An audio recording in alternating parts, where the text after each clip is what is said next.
The story begins with a thrilling leap at the Parkour World Tournament. A young man executes a flawless, gravity-defying maneuver in midair. He lands perfectly as the announcer declares he has sealed his victory. With 85 points, Takatsuki Seiichi is crowned this year's world champion. Years later, a doctor gives a grim prognosis of 6 months to live. He quietly accepts the news, staring out at the winter snow. The squeaking wheel of a walker signals his frail new reality. He is Takatsuki Seiichi, a former champion now turning a weary 40. He reflects that without sports, he feels he has nothing left. Yet, he had been content with that singular, devoted focus. His dedication earned him countless trophies, his body becoming a perfect instrument. He once believed there was no place he couldn't conquer. For decades he trained, until a dark substance changed his fate forever. The past reveals a devastating fall, onlookers shouting in a panic. Though he survived, an infection from the wound took everything from him. First he lost his agility, then even the strength to stand alone.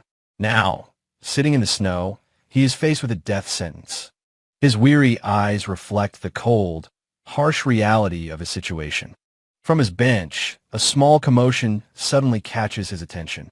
His expression shifts instantly to one of pure, abject horror.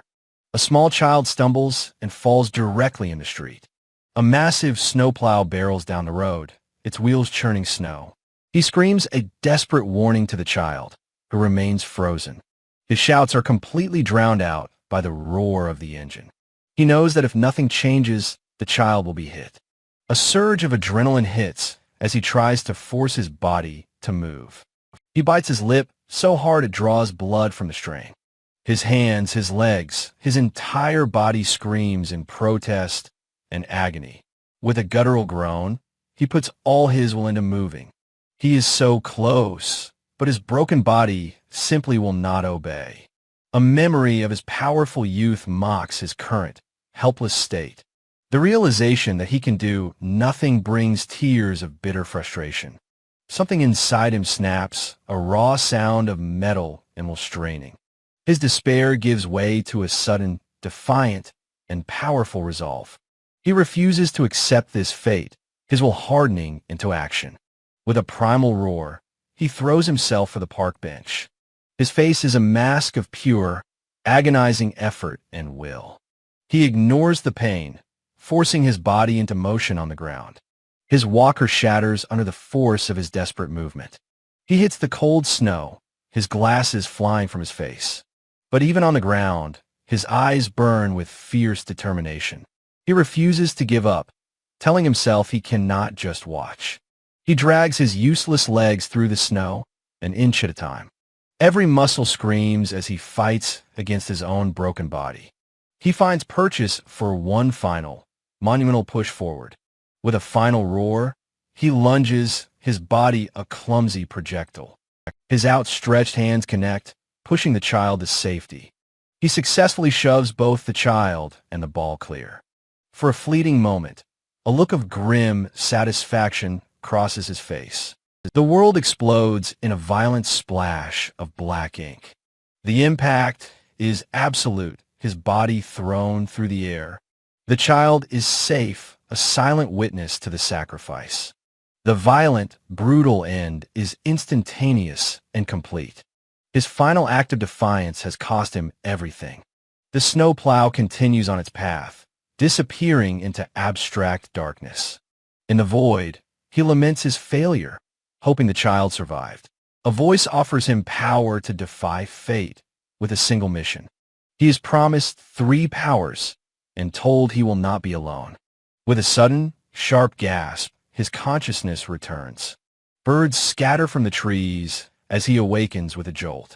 He finds himself in a peaceful, sunlit forest clearing. He is alive, sitting up naked and bewildered amidst the trees. His first thought is for the child, wondering where they went. He whips his head around, searching for any sign of life. He emerges onto a cliff, revealing a breathtaking, alien world. His eyes are wide with shock at the impossible vista. A ringed planet hangs in the sky, confirming his displacement. As he takes a step, he stumbles and yields to his own body. He falls to the ground, the sensation of movement alien to him. He pushes himself up, feeling an unfamiliar strength and vitality. He looks down at his own body with a jolt of surprise. This is not the body of a 40-year-old, but of his youth. He marvels at how light and responsive his new body feels. He examines his youthful hands, trying to process the impossible. A memory of the child's voice suddenly flashes in his mind. He hears the child's voice recounting the moments before the accident. The voice remembers him coming to the rescue, then trails off. He realizes the voice is real and calls out, searching frantically. His shout startles a flock of strange, winged creatures into flight. He listens intently, a bead of sweat on his brow. He is certain he heard something and continues to look around. As he runs a hand through his hair, something feels strange. He stops, a puzzled expression on his face, feeling the texture. He notes that one side of his hair feels strangely soft. He connects the strange voice with the odd sensation. A terrifying, impossible idea begins to dawn on him. He wonders if the child could somehow be inside of him. The shocking possibility hits him. Did their souls merge at that moment? The alien landscape seems to mock the absurdity of his thoughts. He looks down, seeking some kind of confirmation for his theory. He sees his youthful reflection in a puddle and shouts in surprise. He realizes his consciousness is in control, feeling guilty about the child. Suddenly, a warm, gentle light begins to glow from his chest. The child's voice speaks from within, explaining he was always alone. He was the only one who protected him, so he wants to stay. Seiichi accepts their strange new bond, agreeing to get along. With this new understanding, a sense of peace settles over him.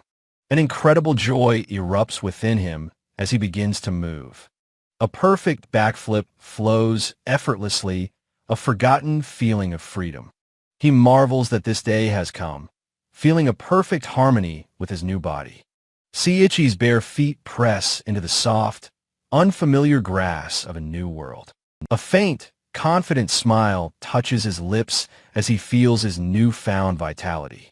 His 40-year-old soul and a child's merged, rejuvenating his mind and body. This body, like that of his 20-year-old self, feels incredibly young and joyful. He reflects that without the child's spirit, his weary soul would have given up. He clenches his fists, realizing with a jolt that his chronic illness is gone. Filled with gratitude, he decides to test the limits of his restored body. He throws a powerful punch at a nearby tree, releasing his pent-up energy. He marvels at his own strength, feeling no pain from the devastating impact. His eyes widen as he feels the latent power coursing through his veins. A sudden tremor shakes the ground, signaling an approaching disturbance. With a deafening crash, a colossal creature erupts from the dense forest. A golem of wood and stone looms over him, its single eye unblinking. He stares in utter confusion, unable to process what he is seeing. He wonders what this monster is, his curiosity momentarily overriding his fear. He recalls the voice's mission, to kill the Big Bang behemoths. He looks the creature in the eye and asks if it is his target. The golem's massive, singular eye stares back at him with alien intelligence. He takes a cautious step forward, his hand still raised in a questioning gesture. He reaches out, wondering if this creature is a friend or a foe. The monster's sharp, wooden limb just touches his outstretched finger. It shrieks and attacks, forcing Seiichi into a desperate, backward dive. The golem's fist pulverizes the ground where he had just been standing. He lets out a small gasp of fear, the attack's power shocking him. The monster raises its other arm, preparing for another crushing blow. Its eye glares down, filled with a relentless, destructive intent.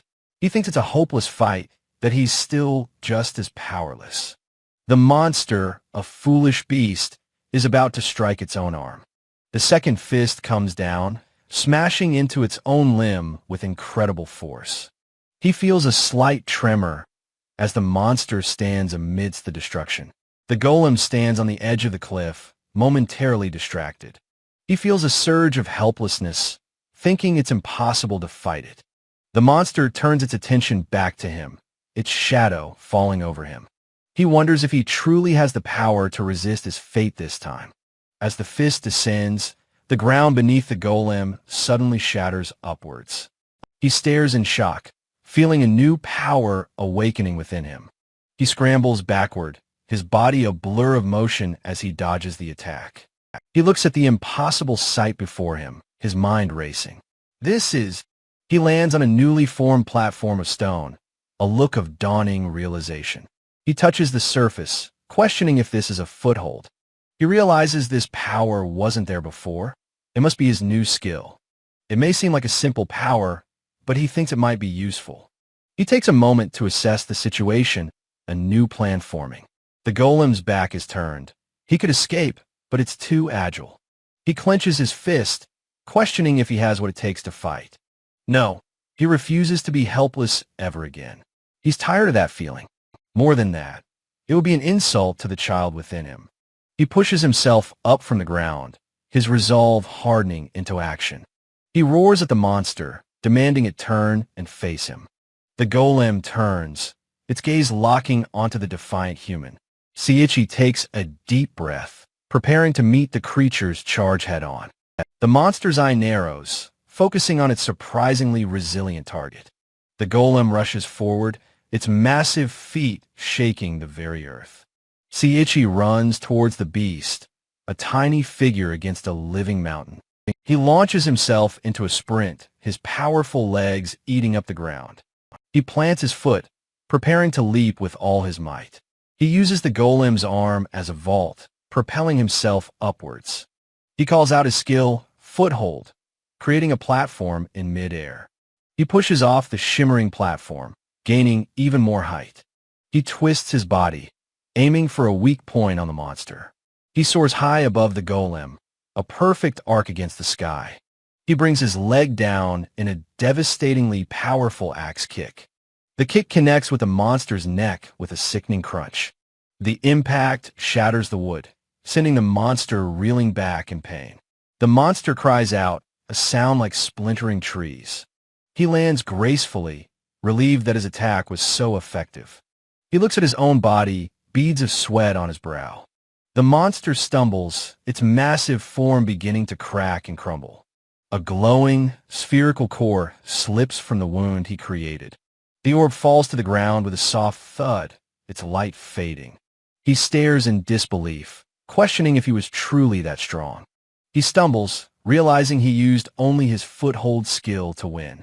He can defeat the Big Bang behemoths with this power, he is sure. And he still hasn't even tried his mysterious black hole skill yet.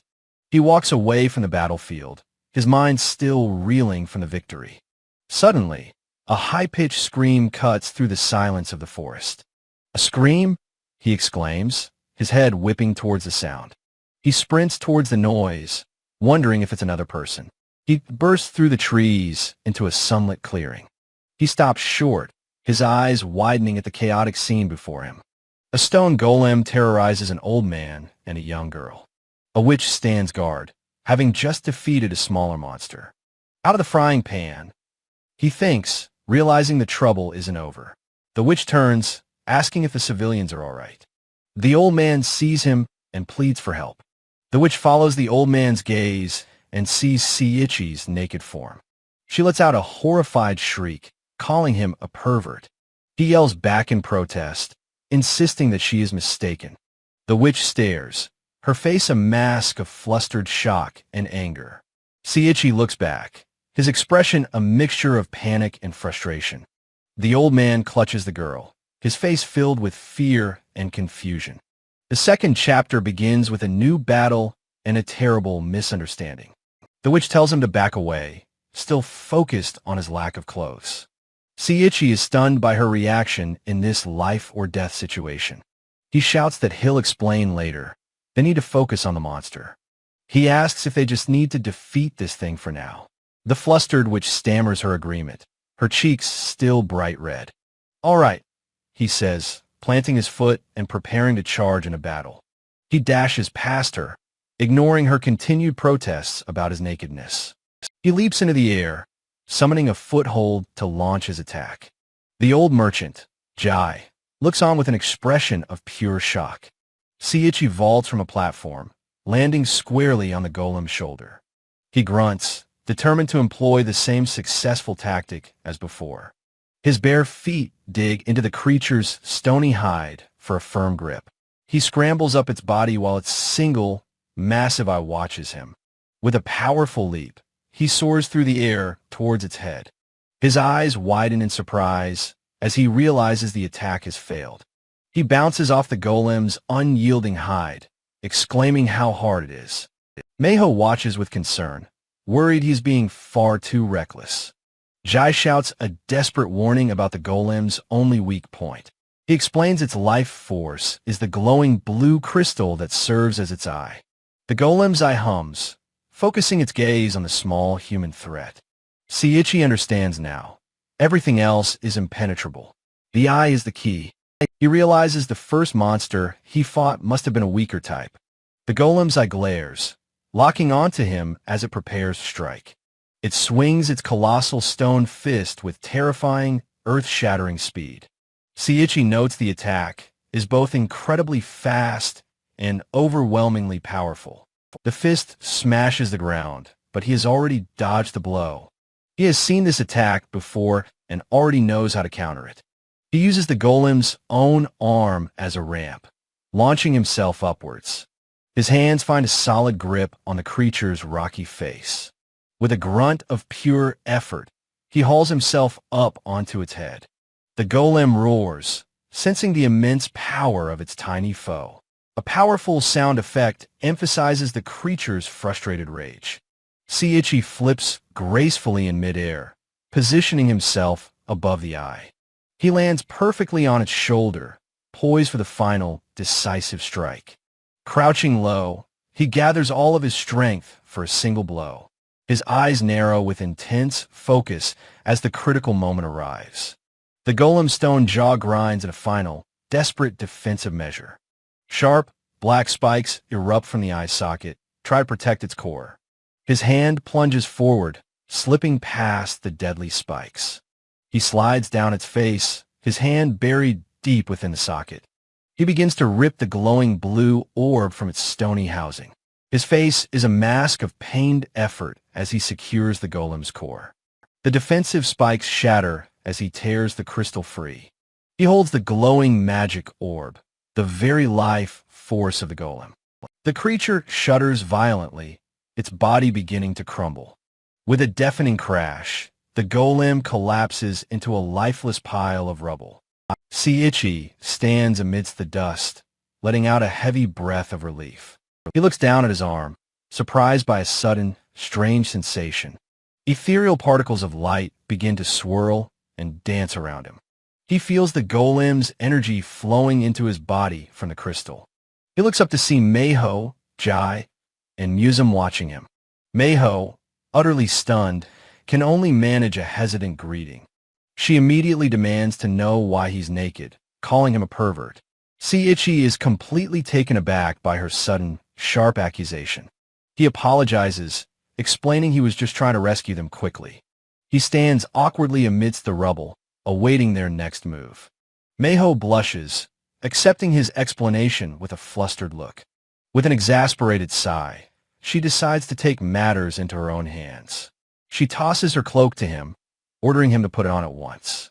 He thanks her as she mutters that he's still a pervert, regardless. He gratefully begins to wrap the dark, hooded cloak around himself. Meiho is shocked by his reaction to her next offhand comment. He repeats her words, "died once," with utter disbelief. He explains he was reborn here after an accident in another world. Jai listens to this incredible story with a look of pure astonishment. Meiho concludes that he must have hit his head and is confused. Seiichi pleads with them, asking for guidance to the nearest town.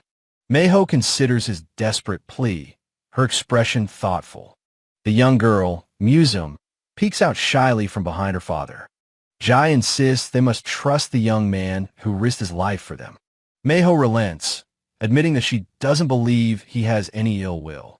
She agrees they should report the incident and head to their town. Meiho formally introduces herself, Jai, and Musum, then asks for his name. He lets out a soft breath before finally introducing himself. He tells them his name is Takatsuki Seiichi. Meiho accepts his name and tells him it is time for them to go.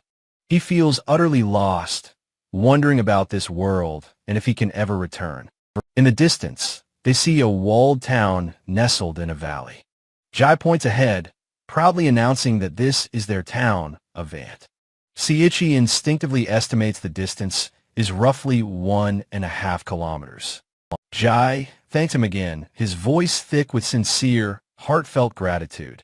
Meiho insists that a simple thank you is nowhere near enough repayment.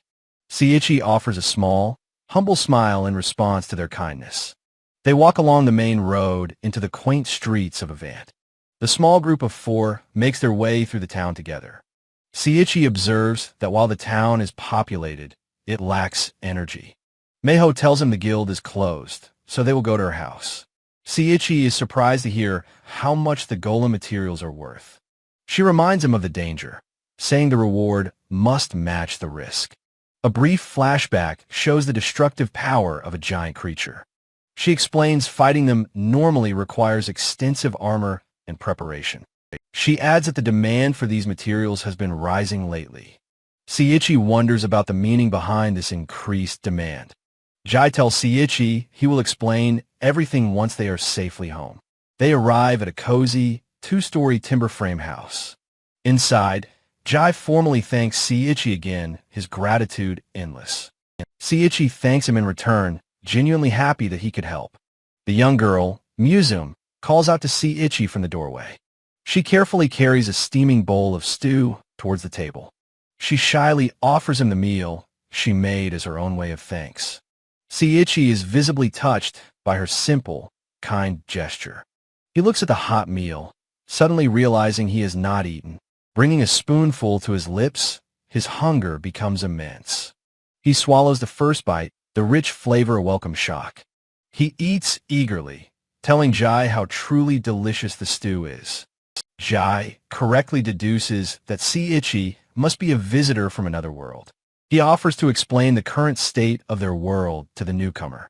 Seiichi readily agrees, eager to finally get some answers. Meiho looks at Seiichi, recalling her earlier mention of needing his help. She turns to Jai, asking if he will tell Seiichi about the Big Bang behemoths. The name jolts Seiichi, who exclaims it aloud as Jai gravely confirms. Jai explains that as an outsider, Seiichi is ignorant of this world's giant creatures. A massive beast looms over a city as Jai calls them a living disaster. Seiichi pauses, his spoon of stew held motionless as he listens intently. Once, Jai recounts, the creatures were rare and humanity lived in peace. But 10 years ago, their numbers suddenly surged, catching everyone unprepared. Humanity was quickly overwhelmed, and their towns were reduced to ruin. In the chaos that followed, countless people tragically lost their lives. Jai continues his somber history lesson as Meiho listens by his side. Among the many threats, the most dangerous of all are the Big Bang behemoths. These beasts are said to be constantly expanding, fated to one day swallow nations. Jai states grimly that peace will never return until the creatures are defeated. Humanity now fights back, training relentlessly to prepare for the inevitable war. Seiichi absorbs the terrible truth of this world's desperate situation. His meal is completely forgotten as the gravity of the tale sinks in. Musum expresses her worry, reminding them that Seiichi has only just arrived. Jai apologizes for the dark conversation, blaming it on his old age. Meiho, however, sees an opportunity forming amidst the grim reality. She calls out to Seiichi, reminding him that his stew is getting cold. Suddenly filled with energy, she leans in and proposes they go on an adventure. Seiichi is taken aback as she asks what else he plans to do here. He notes with a sweat drop that she is leaning uncomfortably close to him. Meiho passionately explains that the world is in trouble, and he can be their hope. She believes that with his power, they might find a way to defeat the behemoths. She gazes out the window, her reflection showing a new, fierce determination. Tapping his forehead, she declares that his power is like having 100 men. She looks him in the eye, asking him what he thinks of her proposal. Seiichi seriously considers her offer, admitting to himself that it's a good idea. He realizes her words connect directly to the mission he received in the void. The voice's warning and Jai's story confirm that this world is truly in peril. He recalls the helplessness of his past life, a feeling he refuses to experience again. He straightens his back, his mind made up, and his resolve hardened. "All right," he says with quiet determination, agreeing to her plan. Meiho's face beams with pure joy as he says he'll do anything he can. She grabs his shoulders, excitedly asking if he's really telling the truth. Overcome with excitement, she declares they'll go to the guild tomorrow to prepare. Seiichi watches her energetic planning with a calm, steady gaze. A small, amused smile touches his lips at her infectious enthusiasm. He tells Meiho that since she is his only companion, he will be relying on her. His sincere words leave Meiho blushing and momentarily speechless. She quickly recovers, telling him he'd better be ready to follow her lead. The next morning, Seiichi tries on the clothes Jai gave him, finding the fit perfect. Meiho and Jai agree that the outfit suits him well, despite being old-fashioned. Jai admits it's a hand-me-down, but Seiichi calls it practical and vintage. He thanks the old merchant sincerely, promising to take good care of the clothes. Jai then presents a long box, saying he has one more gift for him. He opens the case, revealing an ornate dagger resting on the lining. He proudly introduces the gleaming blade as his family's heirloom, the mithril dagger. It was forged, he explains, from a shard of a divine, sky-piercing sword. Because of its holy origin, Jai is certain the weapon carries a divine blessing. Seiichi is stunned, feeling he cannot accept such a priceless family heirloom. Jai insists, stating the mithril dagger is unique and possesses unparalleled sharpness. He decides that a demonstration will be the quickest way to prove its quality. Seiichi watches with wide-eyed curiosity, wondering what he is about to do. Jai tells him not to blink as he holds the blade over a glass bottle. He lets the dagger drop, its own weight guiding it downward. The blade passes through the bottle's neck with a silent, effortless slice. Seiichi's jaw drops, his eyes wide with utter disbelief at what he just saw. The perfectly severed top of the bottle falls away as the dagger clatters softly. The cut is impossibly clean, a testament to the dagger's legendary sharpness. "Amazing!" Seiichi exclaims, realizing this blade could even cut a rock golem. He takes the dagger, a new, sharp determination reflected in his eyes. The blade seems to shine with its own light, a truly magical weapon. A confident grin spreads across his face as he gets a feel for his new tool. Meiho, now in her adventuring gear, tells him it's time to go to the guild. He asks to test the dagger a little longer, but Meiho firmly shuts him down. They arrive at the Adventurers Guild, a massive complex bustling with activity. Seiichi is amazed by the sheer number of people filling the walkways. Meiho proudly explains that the guild has everything an adventurer could ever need. He comments on the impressive scale as she points out the main hall. The guild is a large, timber and glass building, the heart of the town. A cheerful receptionist with glasses spots them and waves, greeting Meiho warmly. Meiho greets her friend, who complains about being swamped with work lately. The receptionist laughs about nearly burning the archives, much to Meiho's horror. Her expression then shifts to one of polite curiosity as she notices Seiichi. She formally asks Meiho to introduce her companion. Seiichi introduces himself as Takatsuki Seiichi, happy to make her acquaintance. The receptionist finds his name very unusual and asks where he is from. Meiho quickly interjects, claiming he has amnesia and she is looking after him. The receptionist looks at Seiichi with great pity, calling him a poor, pure soul. A fellow adventurer in the background wishes them luck on their journey. The receptionist gets down to business, beginning with Seiichi's adventure registration. She calls to Seiichi, ready to start the official process. Meiho explains they need a drop of his blood to link him to the guild system. The receptionist offers him a small, sterile lancet to prick his finger. He politely declines, holding up his gleaming, new mithril dagger instead. With a deft movement, he lightly pricks the tip of his own finger. Meiho instructs him to place the resulting drop of blood onto the device's lens. A single perfect drop of blood falls from his fingertip onto the orb. The registration device flashes with a brilliant light, processing his information. Seiichi flinches slightly, surprised by the sudden, bright light.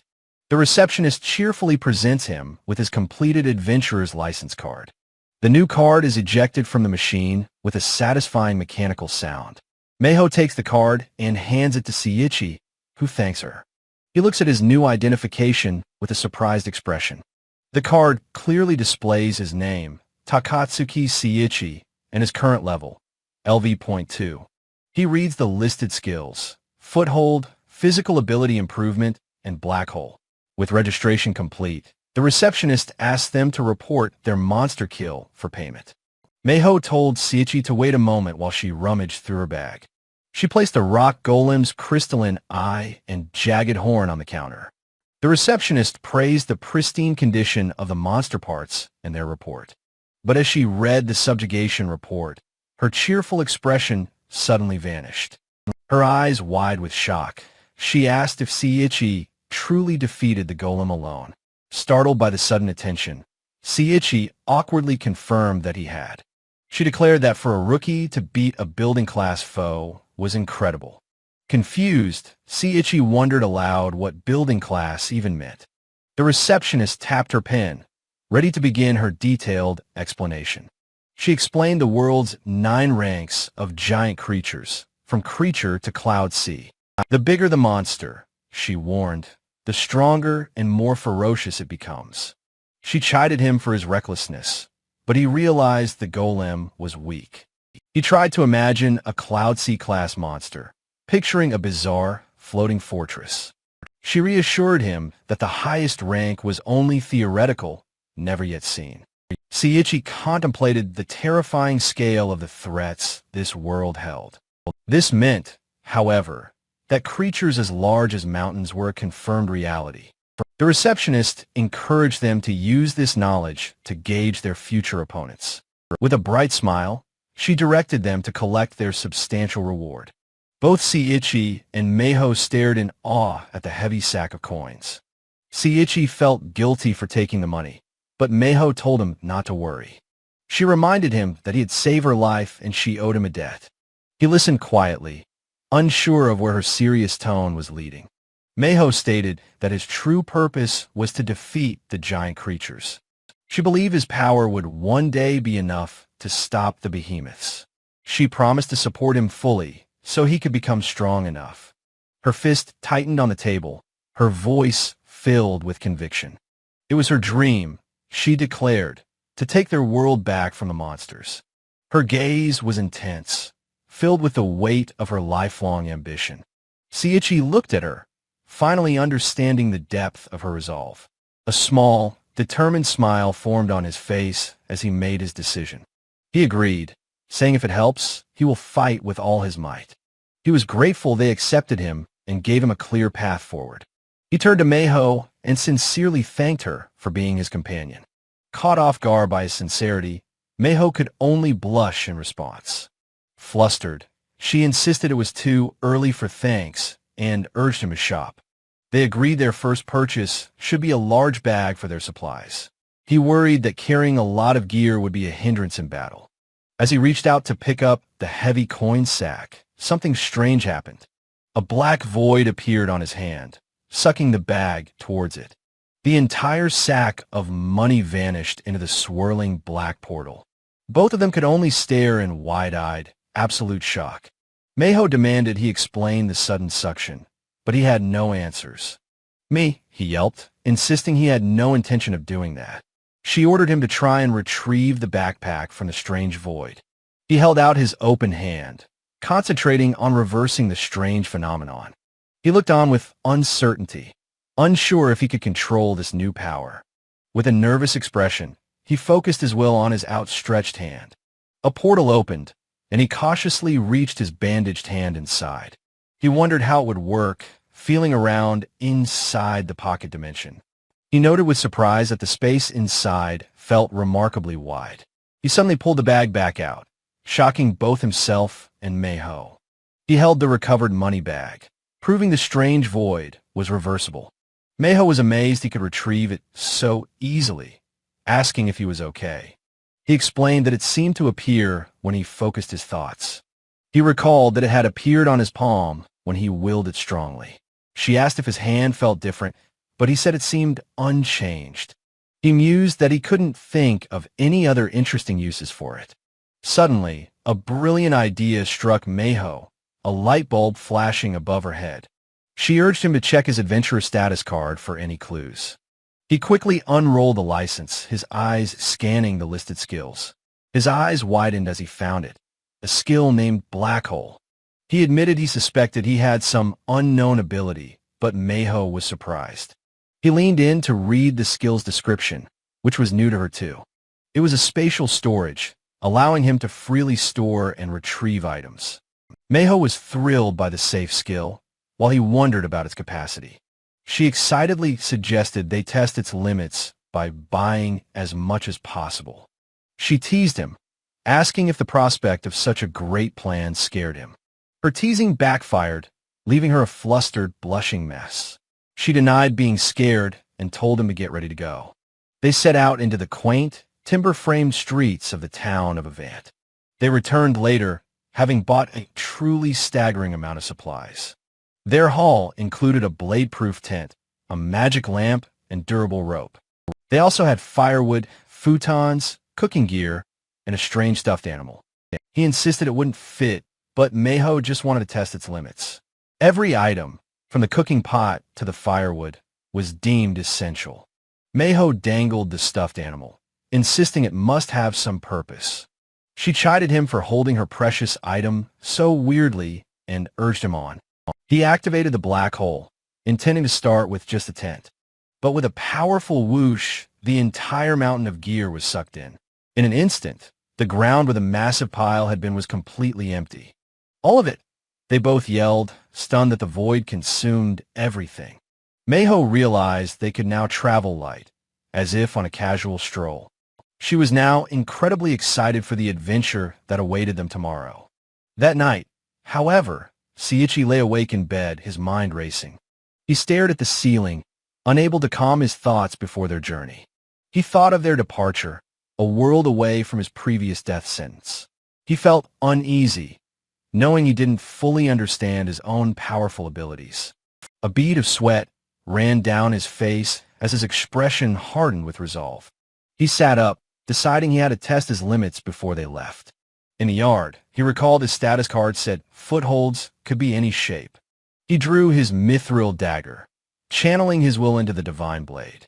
The dagger transformed, reconfiguring into a larger, more complex mechanical weapon. The metallic components shifted and locked into place with a satisfying click. Whoa, he breathed, completely astonished by the seamless transformation.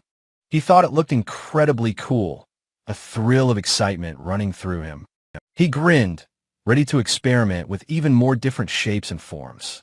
He willed it again, and the weapon smoothly reformed into a long staff. A bead of sweat on his face, he smiled, impressed by its versatility. He was amazed at how perfectly the weapon responded to his thoughts. Under the starry sky, he resolved to test his black hole skill next.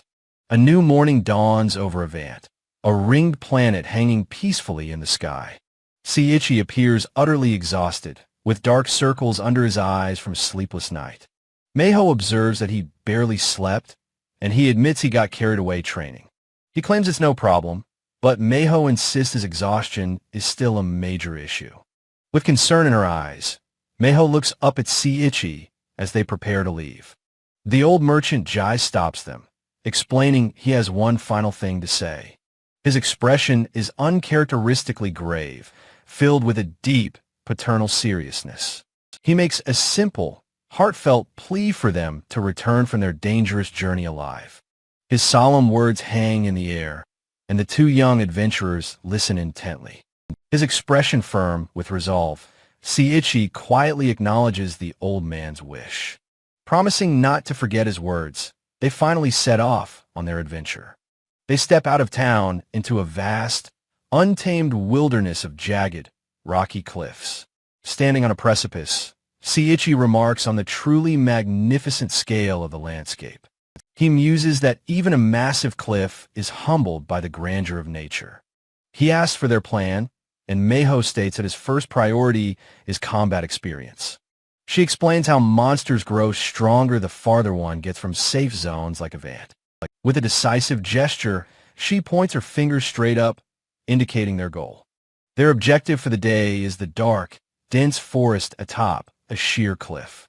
She suggests they find a gentler, winding slope to make their way up. Seiichi gazes up at the vertical rock face, a far more direct idea forming. He confidently tells a shocked Meiho that he believes he can climb it. He summons his black hole, a perfect circle of darkness appearing in the air. He calmly instructs Meiho to get inside while he scales the cliff face. Meiho stares back at him, her expression a mask of pure, utter disbelief. In a flustered panic, she asks if it's even safe for her to go in there. He reassures her, explaining he tested himself the night before and it was fine. She asks if he is absolutely certain, and he confirms it with a sharp nod.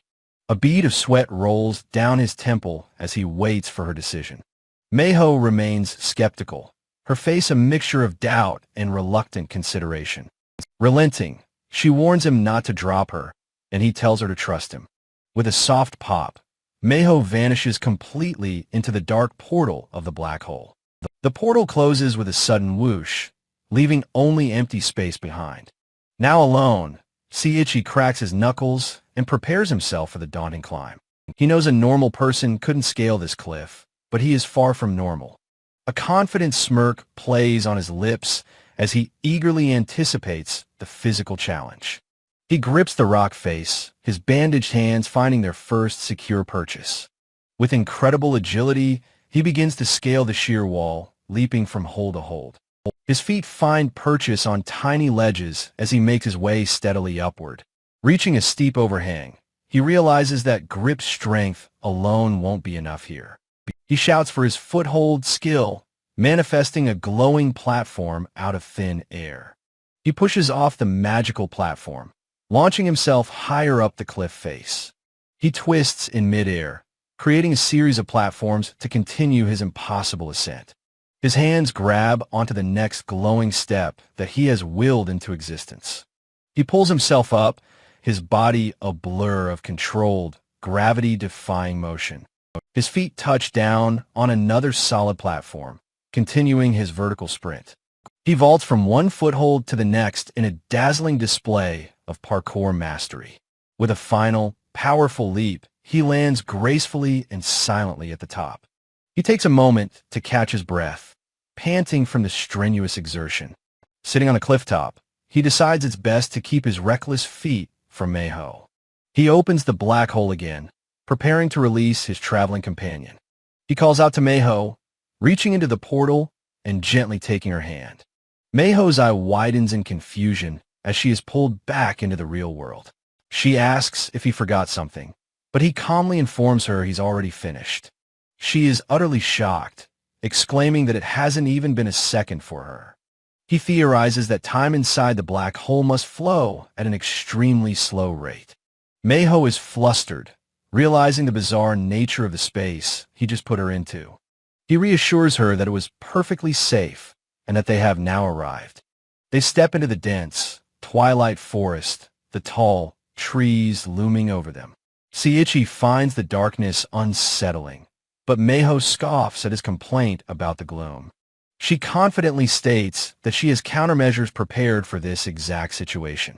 Holding her staff aloft, she activates a spell, crying out the command, "Search." The crystal on her staff begins to pulse with a brilliant, magical light. Seiichi is startled and impressed by the sudden and powerful display of magic. Meiho smugly reminds a forgetful Seiichi that she is, after all, a mage. She explains that her search spell detects the size and location of giant creatures. He marvels at her useful ability, and she tells him to relax and follow her lead. Suddenly, the crystal on her staff begins to flash and pulse with an urgent light. Two distinct diamond shapes appear on the crystal's surface, indicating two targets nearby. Meiho announces that two creature-class monsters are approaching rapidly from their left. A loud crashing sound echoes from the nearby bushes as something large approaches. Two hulking, monstrous silhouettes leap through the trees directly towards them. The ground shakes as the creatures land with a thunderous, earth-shattering impact. Two massive, muscular war tigers, each 3 meters tall, emerge from the dust. One of the hulking, tiger-headed beasts glares at them with savage, predatory intensity. Meiho warns him to be careful, as they're the strongest of the creature-class monsters. One of the war tigers lunges forward with incredible, blurring speed. Seiichi barely manages to block the creature's punch, the force of the blow staggering him. He grits his teeth, struggling to withstand the monster's overwhelming physical power. He dodges a vicious claw swipe and draws his mithril dagger, preparing to counter. The second tiger attacks, and he manages to parry its claws with his dagger. The sheer force of the blow sends him skidding backward across the forest floor. He quickly turns, his senses on high alert as the beasts coordinate their assault. The first war tiger lunges at him again, its fangs bared in a furious snarl. He shouts for his foothold skill, his mind already formulating a new plan of attack. Meiho extends her staff horizontally, offering him a point to launch from. He kicks off the ground, using her staff as a makeshift vaulting pole. He propels himself high into the air, soaring gracefully over the monster's head. He uses the staff to pivot his body into a fluid, acrobatic arc. He twists in midair, preparing to bring his full weight down upon his target. The war tiger looks up, its eyes wide with shock, unable to react in time. He delivers a devastating axe kick directly to the back of the creature's neck. The impact is instantly fatal, and the monster collapses in a spray of black blood. Meiho stares in utter shock and amazement at his incredible display of lethal skill. Seiichi lands smoothly, completing the fluid maneuver without a single wasted motion. He rises from his crouch, standing over the corpse of the defeated beast. He turns to Meiho with a proud grin, asking how she liked his new moves. He is particularly proud of his cartwheel kick, a move he has clearly been practicing. His boasting is cut short as he sees the second war tiger wearing its comrade's bloody face. Utterly confused, he asks if it's a taiga mask, as the monster growls back. After the battle, Meiho finds a quiet, secluded stream to wash away the grime. The story resumes with a close-up on the crystal of Meiho's staff. Her search magic can detect any intruders within a 200-meter radius. The fifth chapter of their perilous journey in a world of giants begins. In a quiet stream, Meiho pours cool water over her long hair. She closes her eyes, scrubbing away the grime and blood of their earlier battle. Pushing her wet hair back, she pauses to reflect on the fight. Water drips from her skin as she catches her breath in the cool air. She sighs, slumping down to sit in the shallow, refreshing water. Exhausted, she rests her head on her knees, the events replaying in her mind. She sits alone amongst the rocks, finding a moment of solitude. She shakes her head vigorously, trying to clear her thoughts with a splash. The water runs down her body as she sits, lost in thought. In profile, a new resolve hardens her expression as water drips from her bangs. She recalls Seiichi's brutal efficiency, how he ended the fight in just 2 strikes. She admits to herself that, while she was scared, he was actually very cool. The thought catches her off guard, and she blushes, completely flustered. She quickly clarifies to herself that she only meant his reliable strength. Drying herself, she worries about such powerful creatures appearing so close to town. As she dresses, she vows to be more dependable and not let Seiichi do everything. Now clothed, she walks with renewed purpose back towards their camp. She arrives in the clearing, a bright, determined smile on her face. Her smile is wide as she prepares to announce her return. Waving cheerfully, she calls out Seiichi's name as she approaches. She announces that she's back, her voice trailing off slightly. Seiichi casually welcomes her home, lounging comfortably in a rocking chair. The wide view reveals the bizarre sight. 2 chairs set up by the campfire. Meiho stares, her mouth agape in utter disbelief at the scene. She demands to know what it is. He calmly identifies it as a rocking chair. He explains that he simply added it to his storage the night before. With a grin, he suggests it's much better to have a proper chair to rest in. He gestures to the second chair, telling her he prepared one for her too. She scolds him, insisting this is no time for playing around and relaxing. She points out the grave danger their world is in, reminding him of the stakes. He gently pushes her into the second chair, where she lands with a surprised cry. She sinks into the comfort, admitting how amazing his black hole skill truly is. Seiichi offers her a skewer of perfectly roasted meat from the fire. The chunks of meat are plump and juicy, steaming in the cool air. She asks if he's already processed the war tiger. He confirms his dagger made it easy. She agrees to eat, saying it looks wonderful as she prepares to take the skewer. A grotesque memory of the masked war tiger flashes through her mind, making her flinch. He asks what's wrong. She insists it's fine, as it's normal to eat their prey. He urges her to eat, reminding her she'll need her strength for what's to come. She stares at the large piece of meat, her expression still hesitant. With a moment of resolve, she takes a huge bite of the roasted meat. Her cheeks puff out as she chews, her eyes wide with surprise. Her eyes light up, the flavor far more delicious than she ever expected. She exclaims how amazing it is, while he humbly notes it's just salt and pepper. Seiichi smiles with his eyes closed, happy that she is enjoying the meal. He observes that for a guide, it feels like he's the one leading the way. Meiho's expression turns serious, his words hitting closer to home than he knows. She asks quietly if he thinks she is unreliable. He quickly backpedals, assuring her that's not what he meant at all. She tells him it's okay, deciding it's time to confess the truth. She admits that this is her very first real adventure. Seiichi's face is a mask of pure shock at her sudden revelation.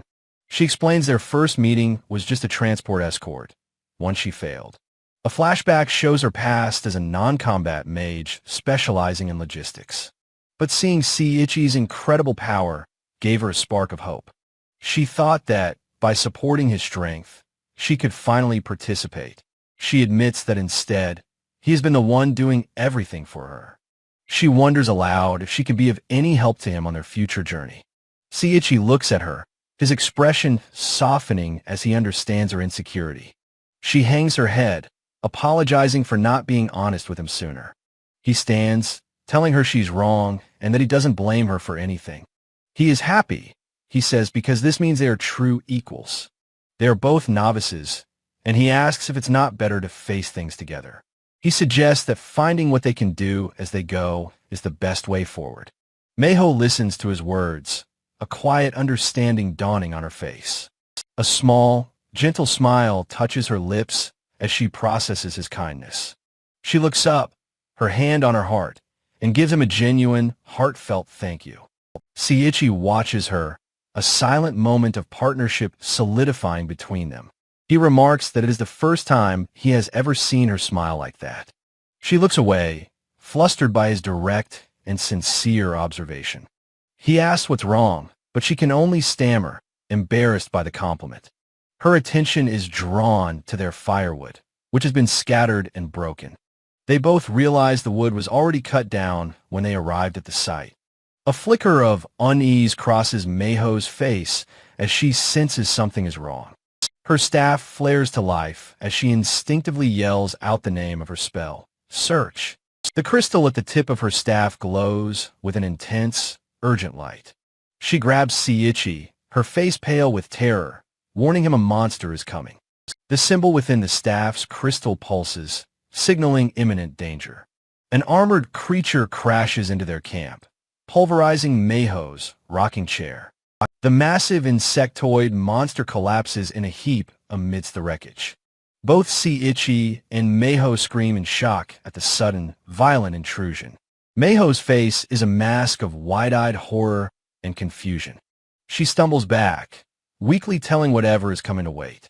They approach the corpse and realize the creature is already dead. Meiho points out its shattered magic crystal and its utterly mangled body. A close-up reveals the cracked, lifeless eye of the dead monster. They deduce the corpse must have been thrown with incredible force from the woods. They wonder what kind of being could possess such terrifying power. They follow the path of destruction into a clearing filled with splintered trees. Through the wreckage, a dark, hulking silhouette can be seen in the distance. Seiichi gasps, his mouth falling open in shock at the sight. They discover another dead monster and a group of adventurers fighting for their lives. They are facing a massive, armor-plated beast, a terrifying mansion-class monster. The 15-meter-long dash bison roars, its power shaking the very ground. One of the wounded adventurers screams for his companion to hide. Meiho's first instinct is to retreat and report the dire situation to the guild. But Seiichi refuses, his face set with grim resolve to fight here and now. Meiho anxiously asks Seiichi if he's really going to fight. He confirms his resolve. A memory flashes. He must act now, or he will regret it forever. Finding her courage, Meiho agrees with his sentiment, readying her staff for battle. A bolt of her magic cracks through the air with a powerful impact. The spell strikes the beast's armored hide, but glances off with little effect. The monster bellows in fury, its attention now fixed squarely upon them. With a thunderous roar, the enraged dash bison begins its powerful charge. Meiho yanks a surprised Seiichi to safety just as the beast thunders past.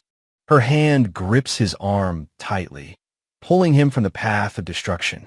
They slide across the ground, narrowly escaping the creature's devastating attack. Seiichi curses, frustrated by the unexpected agility of these giant creatures. Meiho apologizes for being rough, but he tells her not to worry about it. Cautiously, Seiichi peers out from their hiding spot to observe the monster. The beast is now eating a golem, seemingly having forgotten about them entirely. He tells Meiho to stay hidden, deciding this is their chance to act. With a look of grim determination, Seiichi sprints into the open clearing. Meiho screams for him to wait, knowing a direct assault is pure recklessness. The dash bison turns its massive head, locking its gaze on the approaching threat. He recognizes the attack pattern, a straightforward charge just like the first one. As the beast thunders towards him, he prepares his evasion strategy. He drops into a low slide, intending to slip right under the attack. But the beast adjusts, bringing its massive hoof down with crushing force. A split second of disbelief crosses his face as his plan falls apart. The impact sends his body flying through the air like a broken doll. He hits the ground hard, the brutal force of the blow knocking him out. Meiho screams his name from her hiding place, her voice filled with terror. The scene shifts to a memory, a 16-year-old Takatsuki Seiichi at a park. His younger self stands before a high wall, a challenge he must overcome. He makes his move, but his foot slips, sending him stumbling forward. He reaches out, trying desperately to regain his balance and prevent the fall. His momentum carries him forward, his controlled movement breaking down into a stumble. A bead of sweat drips down his face, his expression one of frustration. He lands hard on his hands and knees, the attempt a clear failure. His palms scrape against the rough ground, the fall stinging with pain. He cries out in agony and frustration, angry at his own physical failure. He grits his teeth, cursing his inability to execute the move perfectly. He screams at the sky, utterly furious that his body won't obey his will. Lying in the grass, his anger subsides, replaced by quiet contemplation. He realizes that parkour is a competition against oneself, a personal challenge. He must analyze his environment, the wall's height, the obstacles, his own position. It's a constant process of questioning, a dialogue with himself and the world. He can't let his own desires blind him to the reality of his surroundings. He clenches his fist, a new understanding dawning in his young mind. He realizes he was too stubborn, focused only on the move he wanted to perform. He must change his approach, return to basics, and calmly assess the situation. The memory fades, bringing his consciousness back to the dangerous present. His eyes snap open, finding Meiho's worried face looking down at him. Meiho stands over him, relieved but still deeply concerned about his condition. He sits up, dazed, as Meiho asks what he's muttering about. She explains that she used her magic to heal him after the blow. She admits she was worried when he didn't wake up right away. He asks about the beast, and she gravely confirms the situation is serious. The beast is now near a main road, a threat they cannot ignore. He is stunned by the dire news, understanding the gravity of their predicament. He paces nervously, realizing they cannot match the creature's incredible speed. Meiho watches him, her expression hardening with a new, fierce resolve. She confronts him, asking if he plans to fight this battle alone again. He turns, surprised by the sudden intensity and fire in her voice. She reminds him of his own words. They are partners in this adventure. She grips her staff tightly, determined to find a way to contribute. She declares that she, too, wants to be a source of strength for him. Her unwavering determination leaves him momentarily speechless, but deeply moved. She makes a powerful declaration. They will do this, and they will fight together. A small, determined smile appears on his face as he agrees with her. His spirit ignited. He turns to her, ready to face the challenge together. She agrees, her hands already gathering the light and power of her magic. She rapidly casts 3 powerful buffs, enhancing his physical abilities. A powerful aura envelopes his body as the enhancement magic takes hold. She explains that she has cast 3 spells, a feat previously beyond her. The first spell, Physical, will push his muscular strength beyond its limits. Toughness makes him durable, while Speed lets him counter the beast's agility. She warns him they only have 5 minutes before the powerful buffs expire. They gaze out over the vast, mountainous landscape where their enemy waits. The mighty Dash Bison stands proudly atop a rocky cliff, a formidable sight. Its large, dark eye scans the horizon, unaware of the plan against it. Together, they observe the monster, analyzing its form for any weakness. Seiichi notes its bull-like structure, and Meiho confirms his observation. Its wide field of vision, she explains, makes a frontal assault impossible. He concludes they must attack from behind, a plan Meiho finds incredibly risky. He reassures her, pointing out its blind spot and the power of her magic. Their plan is to race along its back before his magical enhancements fade. And then, with the element of surprise, he will strike at its eye.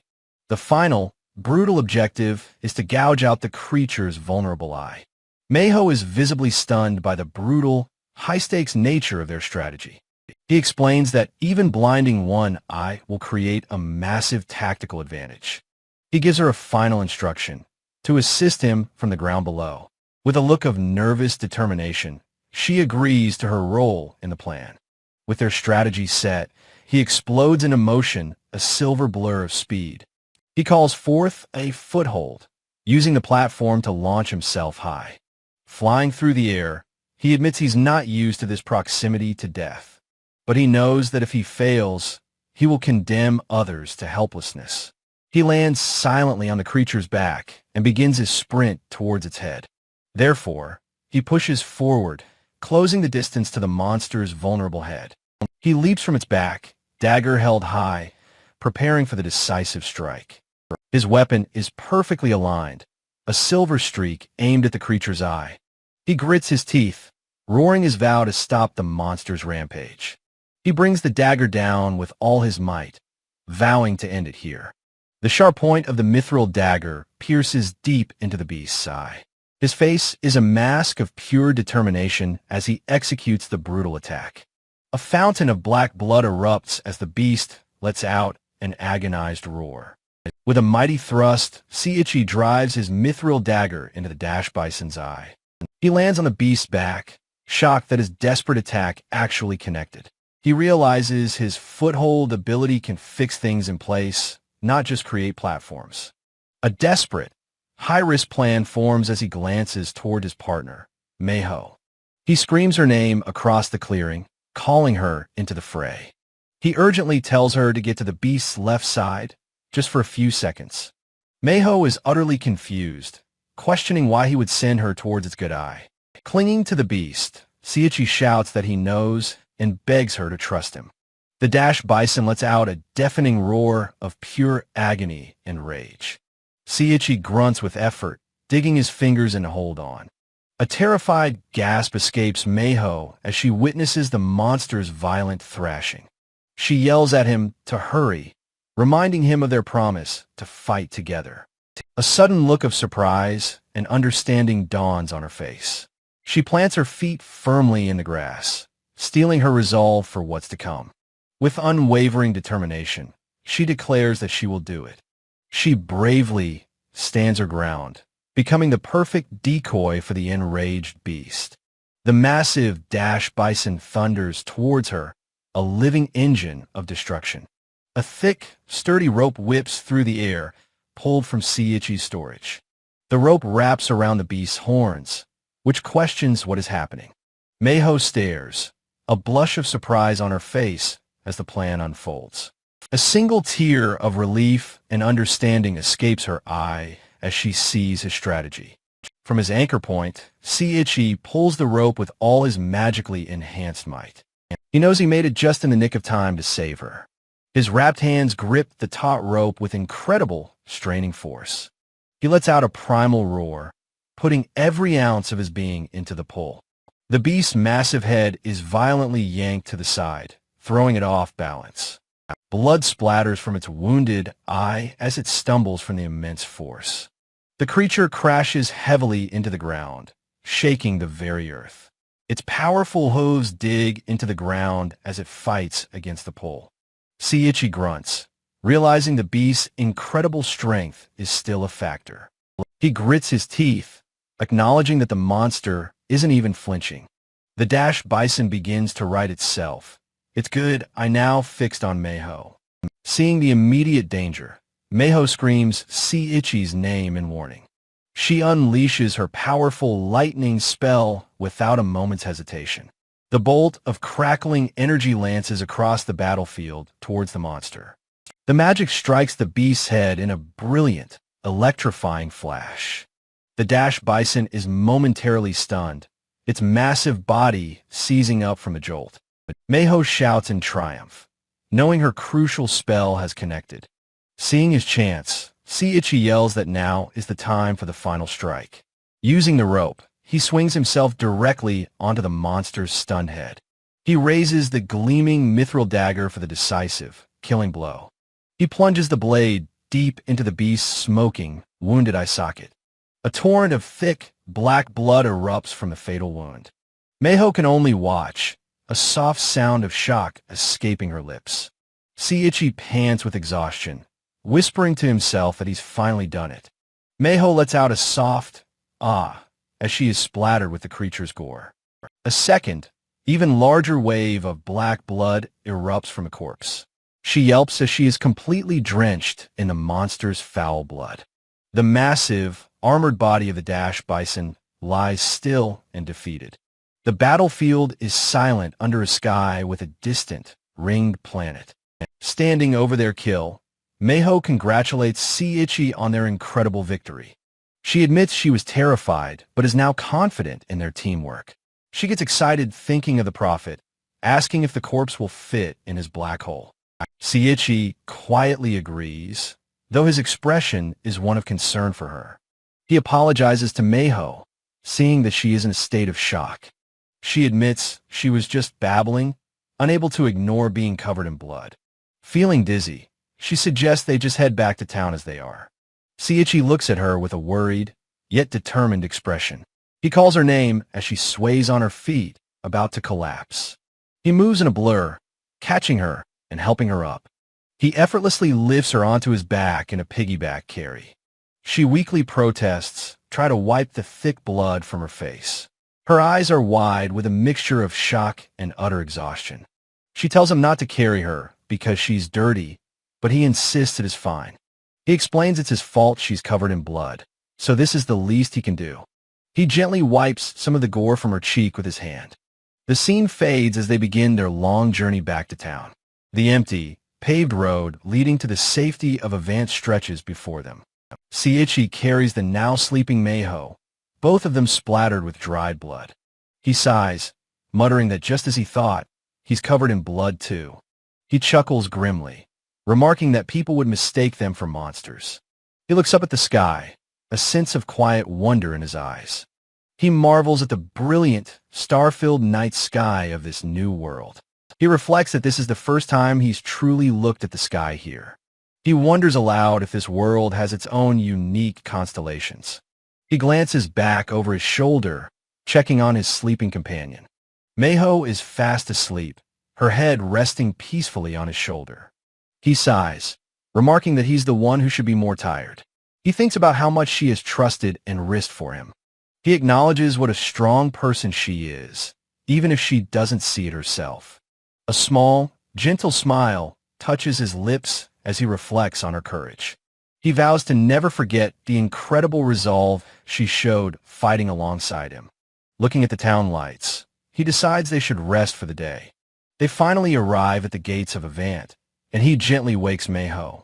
She stirs, blinking in confusion, a slight blush on her cheeks. She asks if she was asleep, and he confirms she was out cold. Her eyes are still wide with disorientation from her deep sleep. Now awake, she insists he put her down, but he tells her not to push herself. She frantically explains that people might get the wrong idea if they see them. He calmly replies that no one would mistake them for a parent and child. A city guard emerges from the gatehouse and stops dead in his tracks. The guard's eyes widen in disbelief and alarm at the gruesome sight. He wonders aloud if they're some new, horrific type of undead monster.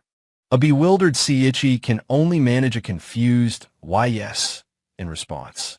The guard draws his weapon, ordering them not to move a muscle. Panic spreads as the guards call for a priest and holy water to be brought. A guard approaches them, holding a bucket filled with liquid. Delirious and enraged, Meiho screams for them to eat this. The visceral shock of the battle finally and completely overwhelms her. She collapses onto the stone street, her strength finally gone. A lone guard of the night watch gasps, his eyes wide with shock. The other guards recognize Meiho, but are terrified by her gruesome, blood-soaked state. Meiho mutters about their incompetence, while Seiichi looks on in utter confusion. Bewildered by the sudden hostility, Seiichi can only stammer his partner's name. Meiho finally explodes, furiously accusing the guards of treating them like monsters. With a wave of kinetic energy, she sends the guards flying backward. She coldly threatens the fallen guards, telling them to stop their foolishness. Utterly spent, the delirious Meiho collapses to the ground under a streetlight. Rila, the guild receptionist, rushes to the scene, shocked by what she finds. She panics, exclaiming that they are both soaked in grotesque, caked-on blood.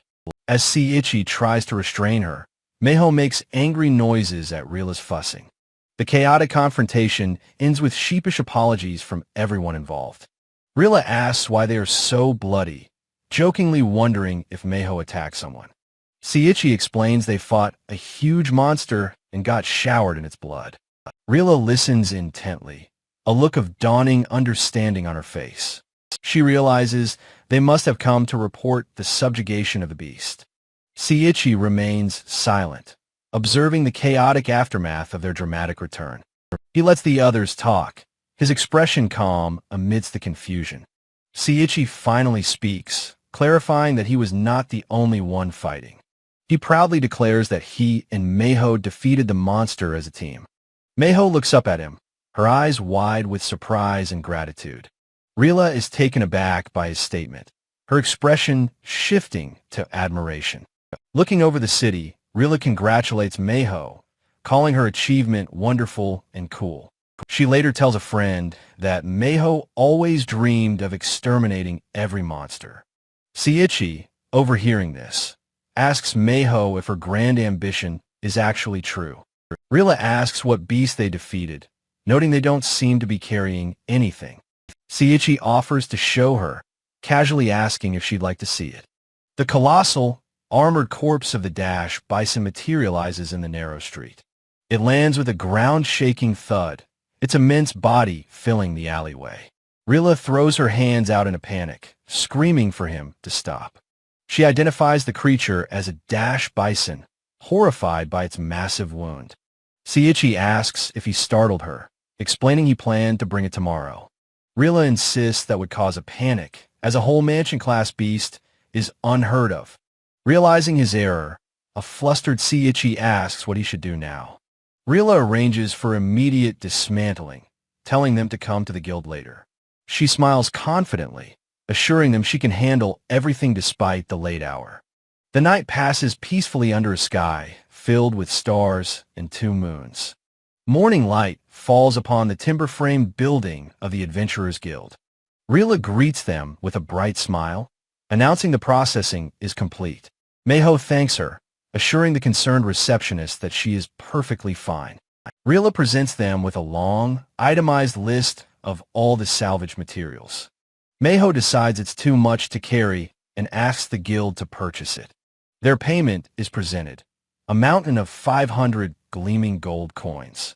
Seiichi stares in awe, remarking on the shiny gold bars before him. He admits to Meiho that he has no concept of what this much money is worth. He is completely overwhelmed by the sheer scale of their newfound fortune.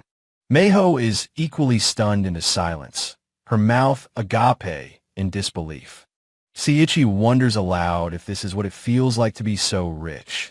Rila apologizes for the trouble, but Meiho admits she would have given up.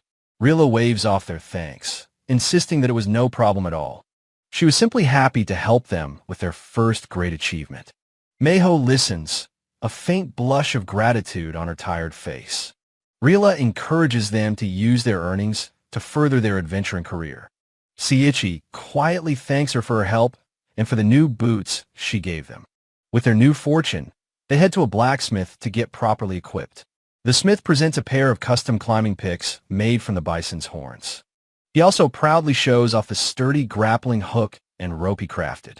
He explains the tools will make climbing easier and can be used in combat. With his own gear sorted, Seiichi turns his attention to his partner. He calls out to Meiho as she arrives back from her own shopping trip. He asks how her shopping went, telling her he has been waiting. She protests that his own equipment should have been the priority. He explains that his body is his weapon, so he doesn't need much. He insists it's better for her to get a full equipment upgrade. After a moment's thought, she agrees and tells him to go on ahead. 2 hours later, Meiho returns, holding her magnificent, newly reforged staff. With a triumphant chuckle, she prepares to show off her new weapon. Seiichi calls her name, surprised by her quick return and new look. She proudly presents her completed rod, pointing out the embedded bison cornea. She boasts that it enhances her magic and promises to demonstrate later. She also shows off her new bison leather robe and reinforced armor. Seiichi takes in her complete transformation, his eyes wide with surprise. He asks if she chose the new look herself, and she confirms it.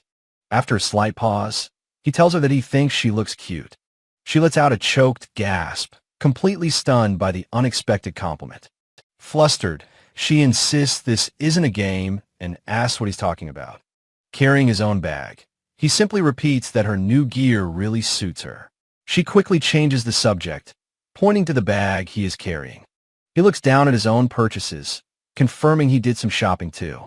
He reveals he bought charcoal, a grill, beer, and wine for relaxation.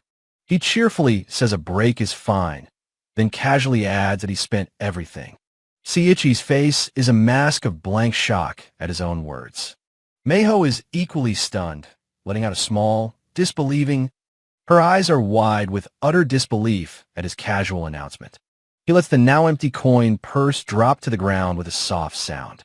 They both stare down at it, their heads tilted in shared, comical horror. Meiho demands to know what on earth he could have possibly bought. She stares at him, her expression a perfect mixture of anger and confusion. He leads her to a bizarre, cylindrical house, explaining this was his purchase. She berates his incredible impulsiveness, making such a huge purchase in 2 hours. She asks if he is quitting adventuring now that he has bought a home. She angrily demands that he march back and return it immediately. Seiichi stands his ground, flatly refusing her demand with a panicked look. He pleads with her to at least take a look inside the house first. Inside, he proudly shows her the spacious bedroom with its 2 fluffy beds. He then points out the magical heater that provides constant, effortless warmth. Finally, he reveals the luxurious bathroom, which even comes with a sauna. Meiho is left speechless, her initial anger slowly melting away into awe. She admits to feeling some culture shock, wondering how it all works. She argues that they didn't need this, as they already have Jai's house. Meiho confronts Seiichi, demanding to know what he was thinking by buying a house. He calmly asks if she really believes he would do something so thoughtless. Meiho watches him, her expression a mixture of confusion and suspicion. With a snap of his fingers, the enormous cylindrical house begins to shrink. The now tiny house is instantly swallowed by Seiichi's black hole ability. He explains it's not a house to return to, but one to carry with them. Meiho concedes defeat with a weary sigh, but scolds him for not explaining sooner. Seiichi asks what's next, but Meiho seems hesitant to leave just yet. She decides they should stay in town for another week to better prepare. She admits that their last adventure showed her she needs more training. Her current knowledge is not enough to face the higher-ranked monsters ahead. She also wants to practice and master the magic of her new staff. A close-up shows her desire to quickly become worthy of its power. Impressed, Seiichi asks if there is anything he can do to help. He is surprised by her thoughtful response. Meiho tells him to rest, as he does more than enough fighting for them both. Instead, she wants him to explore the town he has only just arrived in. She explains that many different kinds of people live their lives in Avant. It is important, she says, for him to know who he is fighting for. Seiichi listens intently, taking her words to heart. He agrees to her plan, thanking her for the wise suggestion. An establishing shot shows the peaceful town under its alien, ringed sky. 1 week later, a group of children on a rooftop called down to Seiichi. He accepts their challenge with a confident, okay, and begins his ascent. He moves in a fluid, dazzling display of parkour, scaling the high walls. With a final, powerful leap, he soars towards the rooftop. He lands perfectly, his incredible athletic feat complete. The children stare in silent, wide-eyed amazement. One of them finally breathes out that it was incredible. They gather around, asking if his amazing skill is a form of magic. He smiles, explaining it's just parkour and they could learn it too. He feels a quiet joy, sensing the child's soul within him is happy. He notes to himself how much fun the children are having. Meiho arrives on the scene, calling out to him. He happily tells her how much the children are enjoying the show. The children suddenly recognize Meiho and rush over, begging her to play. A surprised Seiichi asks them how they know her. They cheerily confirm that everyone knows her and she often plays with them. One girl explains Meiho watches them while their parents are at the guild. Seiichi remarks that she is very kind, a fact that seems to surprise him. A flustered Meiho insists she just plays with them between her jobs. One of the boys notes that Seiichi and Meiho seem very close. He then bluntly asks if they are dating. Seiichi is completely floored, his face flushing a deep crimson. He frantically denies it, insisting she is just his adventuring companion. He turns to Meiho for support, still flustered. Meiho is just as embarrassed, hiding her blushing face behind her hand. Seiichi asks if they really look like that, and Meiho reluctantly agrees. Her face is completely shadowed by her mortification. She declares she's going home and storms off, leaving him to follow. The scene transitions with a simple screen tone panel. Another gradient screen tone marks the passage of a few moments. The children wave goodbye as the two adventurers walk away. Seiichi and Meiho walk along the cobblestone streets of Avant. Meiho remarks that when he's not fighting, he seems like a different person. He replies that thinking of the children gives him strength for their journey. Meiho looks down thoughtfully, calling his name. She reflects that when she was a child, she never thought about the future. Her life was consumed by the constant threat of the giant creatures. She is determined that these children will not suffer the same fate. They stand together for a moment, united in their shared purpose. Seiichi quietly agrees, his resolve hardening. They arrive at a training ground just outside the town's walls. Seiichi suddenly has an idea. Meiho eagerly asks if he wants to see the results of her week of training. He asks if she's learned new magic. She boasts that it's something amazing. She seems a little nervous, but proud of what she is about to show him. A sturdy wooden practice target stands waiting in the training area. She announces her new spell, Partial Blast, admitting it's still low level. With intense focus, she tells him to watch her closely. Seiichi watches, his expression a mixture of anticipation and concern. A crackling orb of black energy gathers at the tip of her staff. His eyes widen in shock at the raw power being summoned. She unleashes the spell, sending the destructive sphere hurtling forward. The target is completely vaporized in a violent explosion. In its place, only a smoking, splintered stump remains. Seiichi is stunned, unable to believe that was a low-level spell. A diagram shows how the magic compresses and releases mana as a shockwave. Meiho asks if he was impressed. He jokes it's more dangerous than her temper. She proudly explains she can now inflict fatal wounds on powerful monsters. He realizes this is what she spent her week perfecting, and she confirms it. She admits, however, that the spell still requires more training. Seiichi tells her not to push herself too hard, as she's his only partner. Touched by his concern, she thanks him, but her expression turns serious. She reveals that her research shows the monster's activity is changing rapidly. Seiichi is visibly alarmed by this dangerous new development. He asks if the dash bison was part of this trend, and she agrees it likely was. That creature, she explains, should have been found much farther from the town. Other bizarre monsters, unheard of in the area, have also been reported. She fears this means even more powerful enemies are on their way. Their adventure, she concludes, may be far more difficult than they planned. She looks at him with concern, asking if he is still okay to proceed. He gives a short, firm nod of agreement. He declares that he has been ready for a long time. It is time to go. A bright, determined smile lights up Meiho's face. She agrees, saying they would depart at once. Suddenly, a deep, powerful tremor shakes the ground beneath their feet. Seiichi looks around, confused, a sense of dread washing over him. Crows burst from the trees as the shaking grows more violent. The windows of a nearby building begin to crack and shatter from the force. The story ignites with a sound like shattering glass. Seiichi turns his head, startled by the sudden noise.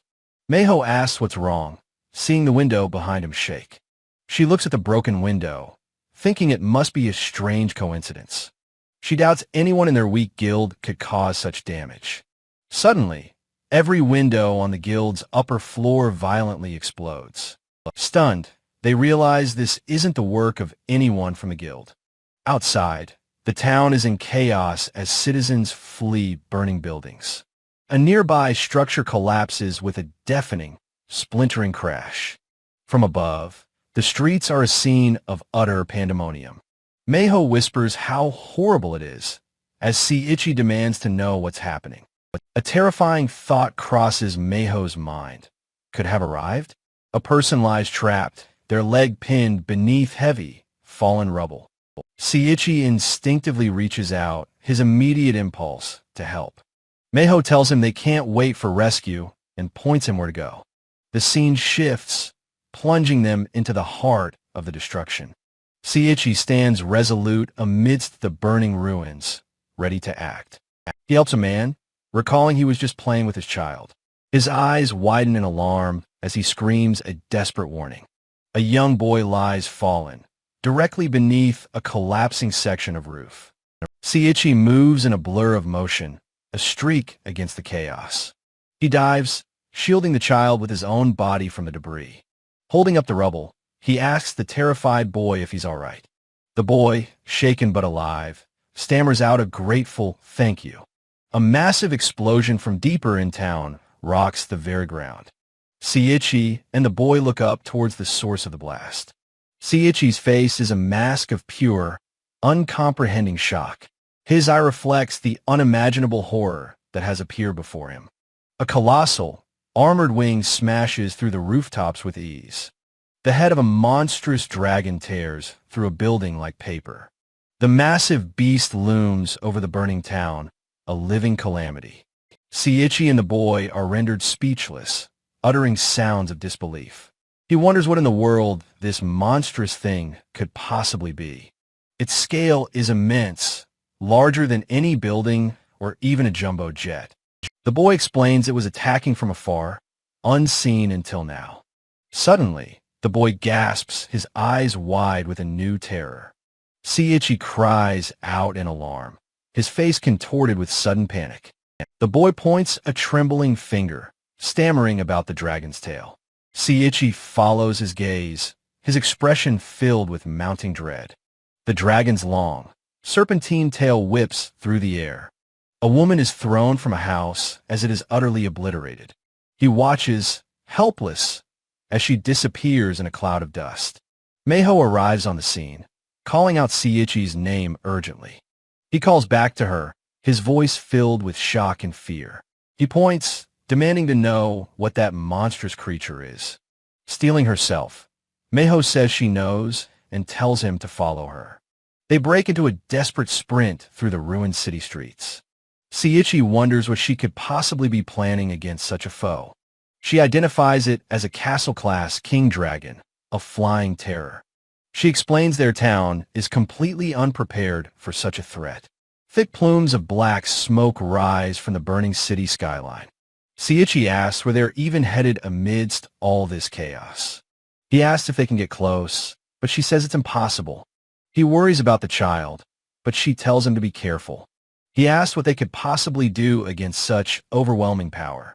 Meiho's expression hardens with a grim and sudden determination. She tells him she has a plan. They can't just stand there. She declares that together, they should be able to pull it off. He looks at her, breathing her name in surprise and newfound hope. She points to the town's central watchtower, their destination. They stand atop the tower as the dragon circles the burning city. He asks if she's really going through with this, sensing her fear. She tells him not to worry, that this is just a bold plan. Her eyes narrowed with focus, her resolve completely unshakable. She holds a dark orb, saying she cannot bear for children to be sacrificed. She reveals it to be a magic crystal from another giant creature. She explains that she rescued it from the guild earlier. She reminds him of the Dash Bison eating the golem's corpse. Giant creatures grow stronger by absorbing the energy of other monsters. By breaking the crystal, she will lure the dragon to them. She tells him the rest of the plan will proceed as they discussed. The crystal cracks, unleashing a bright beacon of magical energy. A beam of light shoots from the tower, catching the beast's eye. The king dragon's head swivels, its gaze locking onto their position. With a deafening roar, it charges directly towards them. The dragon's head smashes into the tower, which begins to crumble. Its massive tail whips around, shattering the stone structure completely. Meiho stands her ground on the collapsing platform, preparing her spell. She screams lightning, unleashing a bolt of crackling energy. The spell strikes the dragon's head, momentarily stunning the beast. The scene explodes into a maelstrom of destruction and chaos. The tower disintegrates, sending them both flying through the air. Seiichi screams, seeing the boy tumbling from the dragon's back. He shoves the child towards a more stable piece of debris. He knows the lightning's stunning effect lasts only 3 seconds. He grits his teeth, determined to rescue Meiho in that window. He leaps into the void after her, his arms outstretched. He flies through the air, desperately trying to close the distance. He strains, his face contorted with the immense effort. With a jolt of panic, he realizes he is not going to reach her. Meiho looks back at him, her own eyes wide with fear. His hand closes on empty air, just inches from her arm. His fingers are so close, yet still agonizingly far. The memory of his own death flashes through his mind, a failure to save. Meiho screams his name, believing him to be lost in the fall. With a final, desperate push, he kicks off a falling stone. The boost propels him forward with a sudden surge of momentum. He dives, his body a blur as he closes the final gap.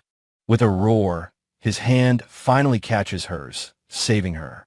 He lands hard on the dragon's back with a triumphant cry. Seiichi's hand reaches down, his fingers straining to grasp Meiho's. Falling through the air, he grits his teeth with fierce determination. He kicks off a piece of falling rubble, a desperate mid-air leap. The king dragon smashes into the watchtower, which shatters around it. The stone structure collapses in on itself, a cascade of destruction. From a distance, the tower crumbles amidst the smoking rooftops of Avant. A thick cloud of dust and debris billows where the tower once stood. Seiichi lands safely, cradling the unconscious boy in his arms. Meiho looks on, her face slick with sweat, a look of tense relief. Seiichi pants, a wild grin on his face, declaring that he succeeded. On the dragon's back, the beast scolds them for causing it so much trouble. The king dragon's eye glares as the final, decisive battle begins. Seiichi gently holds the boy, assuring him that he is safe now. The start of a new chapter begins with a focus on the saved child. He tells the boy it's okay because Meiho devised this desperate plan. They soar over the town, perched precariously on the flying beast's back. Enraged, the king dragon lets out a deafening, sky-shattering roar. Meiho and Seiichi stare in wide-eyed shock as the dragon takes flight. The sheer force of the dragon's roar shakes the air around them. Seiichi is thrown off balance by the sudden, violent movement. The view from below shows the tower exploding into 1,000 pieces. Meiho lets out a small gasp, her expression a mix of pain and resolve. Seiichi shouts Meiho's name, telling her it's time to put their plan in motion. He yells again, his voice filled with urgency, telling her to go now. Meiho sits on a piece of debris, her staff held tight, ready for action. A beacon of light erupts from the magic stone, luring the beast. Seiichi's hand grips a stone railing as the tower begins to crumble. The king dragon charges, its horned head lowered like a battering ram. Panting, Seiichi acknowledges the sheer insanity of Meiho's strategy. The scene begins to fade, transitioning to a flashback. A small text box reveals this took place just a few minutes ago. Atop the tower, Meiho explains her 3-part plan to a kneeling Seiichi. Step 1, she declares, is to save the child at all costs. Step 2 is to lure the rampaging king dragon out of the town. Step 3 is to destroy the beast's single weak point, its magic crystal. She explains that it's too fast and powerful for a direct ground assault. Therefore, she tells Seiichi, they must attack its crystal from above. Her face is grimly determined as she says what must be done. They will let the beast charge headfirst into the very tower they stand on. Seiichi is horrified, realizing it's a suicide mission, but she seems confident. A diagram illustrates the plan: lure, stun, and leap to save the boy. She asks if his enhancement magic is enough. He quietly confirms it is. Luring out of town will be the easy part, she continues. The castle-class beast's mass and energy, she notes, are off the charts. If it crashes in the town, the responsibility for the damage is theirs. She asks him if he can see the monster's one certain weakness. It is the magic crystal, the core every giant creature possesses. She reminds him that the rock golem they fought had one as well. If they crush it, it's an instant kill. They will strike it from above. He confirms his grappling hook is ready inside his black hole storage. She wonders if it's possible, then decides she will deliver the finishing blow. She insists that acting is better than watching helplessly from the sidelines. The scene transitions back to the present. The flashback ends. The world returns from white, the plan now in motion. Seiichi wonders if they can really lure it out of the city.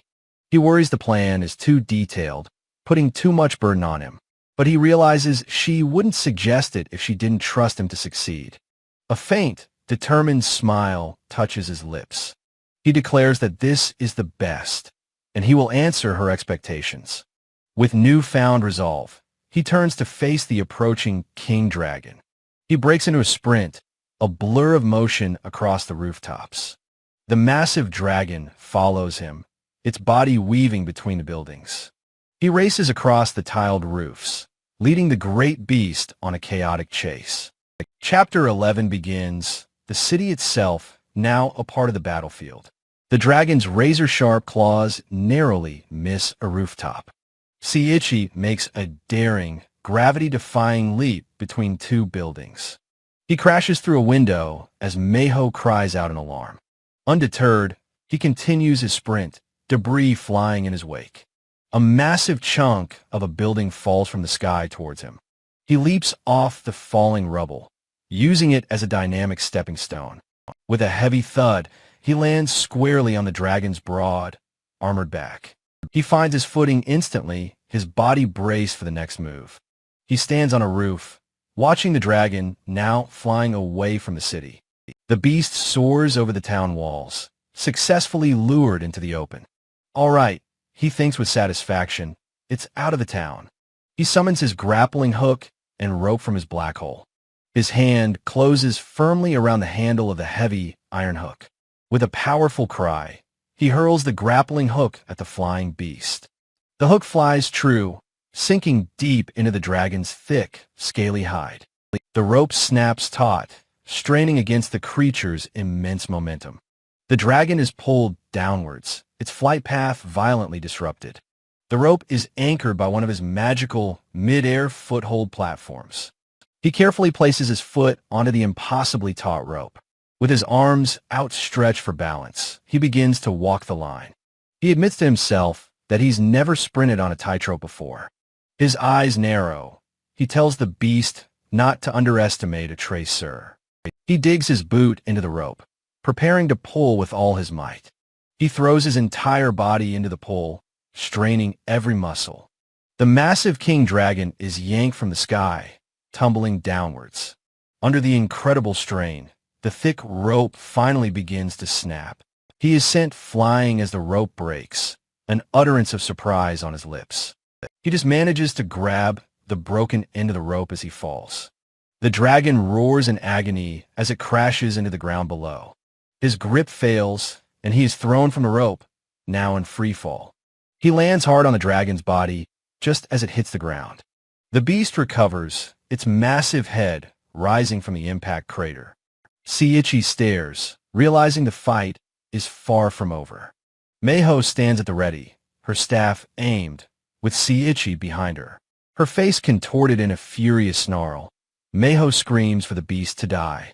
The mithril dagger plunged deep into the king dragon's crystalline core. From high above, Seiichi delivered the final, decisive blow to the beast. The colossal dragon let out a final, world-shaking roar of pure agony. Its magic crystal eye, the source of its power, shattered into pieces. Seiichi told Meiho this was their only chance, and they couldn't miss. The dragon's massive form began its long, final plummet from the sky. Seiichi held on, his dagger still buried deep within the dragon's skull. The very armor on the beast's head began to crack and crumble apart. A violent geyser of thick, black blood erupted from the mortal wound. The king dragon's body convulsed in its death throes as it fell. With a tremendous crash, the monster's corpse slammed into the ground. Drenched in gore, Seiichi let out a long, exhausted sigh of relief. He turned to Meiho, declaring their victory, but she complained about the smell. He apologized, admitting he hadn't expected such a massive gush of blood. A jagged piece of the dragon's black scale hurtled through the air. It struck Meiho, and Seiichi cried out her name in absolute terror. He rushed to her side, frantically asking if her head was still attached. Dazed, Meiho looked at her bloodied hand, thinking this might be all right. She smiled, saying the blood proved their success and congratulating Seiichi. Seiichi could only stare in horror, his face a mask of shock. With a soft thud, Meiho collapsed unconscious to the ground. Seiichi cried out in anguish, his hands clutching his head in despair. He knelt beside her, realizing something felt terribly wrong inside his head. The two survivors began their long walk back to the city. The sky above the town of Avant was finally clear and peaceful. They walked through the devastated streets, surrounded by rubble and onlookers. Both heroes were covered in blood, their eyes wide with shock and exhaustion. The old merchant, Jai, stood before them, his expression grim with worry. Meiho assured him they were fine and asked if Musum was safe. Jai looked toward the fallen beast, asking about their harrowing battle. He was in awe that the two of them defeated a castle-class monster alone. In the distance, the shattered remains of the world tree stood silent. Jai insisted they come to his warehouse, as he had something to tell them. Confused, Seiichi and Meiho looked at each other, wondering what he meant. They entered a vast, library-like warehouse filled with countless treasures. Now, cleaned up, Seiichi remarked on the incredible size of the building. Meiho agreed, saying even an army couldn't conquer a place like this. Seiichi found it terrifying that Jai possessed such immense wealth. Jai walked ahead, confirming he was the town's greatest merchant. The warehouse's collection, Meiho explained, rivaled that of a grand museum. She added that Jai had enough wealth to simply buy their entire town. Seiichi wondered what the old man could possibly want to show them. Jai turned to them, his expression now completely serious. He presented them with a mysterious, ancient-looking book. A close-up revealed a strange, circular design etched on its cover. The old merchant began to explain a difficult truth. He revealed to a shocked Seiichi that he had known about him all along. Seiichi gasped, utterly speechless at this impossible revelation. He demanded to know what Jai was talking about. Jai simply held out the tome, saying everything was written inside. The two heroes huddled together, peering into the ancient book. As they began to read, their eyes widened in complete shock. The book was a divine myth, written in a dense, alien script. Yet Seiichi found himself captivated, unable to tear his eyes away. The text introduced a guardian angel, a beautiful winged woman named El. She had been created by a god to protect their world. For eons, she flew unseen above the clouds, a silent watcher. She swam in the deepest oceans, a hidden, loving guardian. She cherished the peace of a world she was sworn to protect. But then, 5 unknown monsters appeared, threatening to shatter that peace. With her own divine power, she annihilated the 4 largest beasts. The smallest one, she left alive as a trial for humanity. Seiichi read the words with dread, realizing this was a terrible mistake. The lone survivor absorbed the energy of its fallen brethren. It grew uncontrollably, becoming a violent, unstoppable force of nature. Seiichi's face was a mask of horror as he understood the implications. The beast trampled civilizations, and humanity was powerless to stop it. Elle knew it was her mistake, a disaster now beyond her power to fix. She was forced to resort to a final, desperate measure. With all her energy, she created a great cocoon to seal the monster away. She accepted that her own life was a worthy price for the world's safety. But even this incredible sacrifice was not enough to end the threat. She knew humanity was too fragile to protect the world without her. She feared the day the cocoon would break and the beast would be reborn. A vision showed a weary Elle, her divine power nearly spent. Her eyes were closed in concentration, her strength fading away. With her last ounce of power, she built a hidden divine palace. From there, she would summon a hero from another world to merge with her. The text listed the 3 powers she would grant: foothold, black hole, and physical improvement. She prayed for the day this champion would arrive to defeat the great evil. Seiichi and Meiho looked up from the book, their faces pale with disbelief. Meiho turned to Jai, asking who could have possibly written such a thing. Jai admitted he didn't know, only that he found it by chance. Though he couldn't read it, he felt compelled to keep it safe. He turned back to them, having finally revealed his long-held secret. Meiho gasped, a sudden, brilliant realization dawning in her eyes. Seiichi read aloud the prophecy of a hero with his exact powers. His eyes widened in utter shock as the truth finally crashed down on him. He grabbed Jai by the collar, demanding to know why he hid this. Jai calmly apologized, explaining he needed proof, which the King Dragon fight provided. Seiichi realized with a start that he and the child were summoned for this. Jai confirmed that if the book was true, that was their purpose. The book laid out the hero's 3 tasks: defeat the beasts, find the palace, and revive the angel.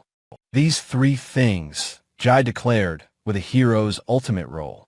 Seiichi looked away, overwhelmed by the impossible weight of his destiny. He shouted at Jai in disbelief, asking how he could revive an angel with no clues. He felt the immense, unfair responsibility being thrown entirely upon him. He complained that he had absolutely no hints to guide him. He turned to Meiho, his face a mask of desperate frustration. Meiho, her eyes narrowed in thought, quietly suggested that perhaps there was a clue after all. Meiho's eyes widen as a brilliant, shocking theory begins to form in her mind. Standing beside Jai, a stunned Seiichi asks if she is actually serious. He presses her again, asking if she truly understands what is happening. She admits it is only a hunch, saying she has no real proof. Seiichi insists that's fine, trusting her because she has always guided him. His unwavering faith makes Meiho blush and turn away, flustered. She begins her explanation, describing the ancient cocoon that sealed away all energy. Pointing confidently, she declares that the cocoon must be the world tree. Seiichi is confused, but Meiho knows he has seen the towering structure before. A sudden spark of recognition flashes in Seiichi's mind. He vividly recalls the alien landscape from his first day in this world. Meiho explains that for ages, no one knew the tree's origin, despite study. Its purpose, its material, and its creator all remain a total mystery. Seiichi realizes with a jolt that it is an out-of-place artifact. People eventually began to worship it, giving it the name World Tree. Its unique design became a powerful symbol of divine protection for the people. She points out her own staff, noting its design is from a previous generation. Seiichi summons a shimmering foothold, seeing the exact same pattern in his power. He stares at the platform, visibly shocked by the undeniable connection. Meiho insists that the similarity of his power is the most crucial clue. This artificial design, she explains, did not exist in their world before him. Her logic is flawless, leaving Seiichi stunned into a moment of silence. She raises a single finger, ready to deliver her stunning final conclusion. If El gave him his power, then the world tree must be El's creation. She believes El made it huge as a beacon, a message just for him. Moved by her insight, Seiichi asks her to continue with her amazing theory. She recounts the prophecy's 2 great fears, the cocoon breaking and the beast reviving. She theorizes the behemoth is now being drawn to the tree to break its seal. Seiichi clenches his fist, knowing they will be destroyed if they simply wait. Meiho warns him that if they hesitate now, it will be too late. The 3 of them stand together, the weight of their discovery settling in. Meiho suddenly remembers his mission, asking about the hidden divine palace. She believes the palace must be located somewhere near the world tree. Why else would El bother creating such a massive, unmissable landmark? The shared design is a message, she thinks, meant only for Seiichi. She concludes that heading to the World Tree is their only logical choice. She turns to Seiichi, asking what he thinks of her desperate plan. Jai also looks to Seiichi, asking him what he has decided to do. Seiichi agrees instantly, asking Meiho how far away the World Tree is. Meiho is taken aback by his immediate and complete trust in her. She asks if he's sure, as she might be wrong. He says it's fine. He remembers the very first place he woke up in this strange world. It was a cliff that had a perfect, clear view of the World Tree. He thanks her for figuring it out, admitting he should have noticed himself. He raises a finger, his expression hardening with a newfound resolve. He vows not to blame her, as they cannot just watch the world end.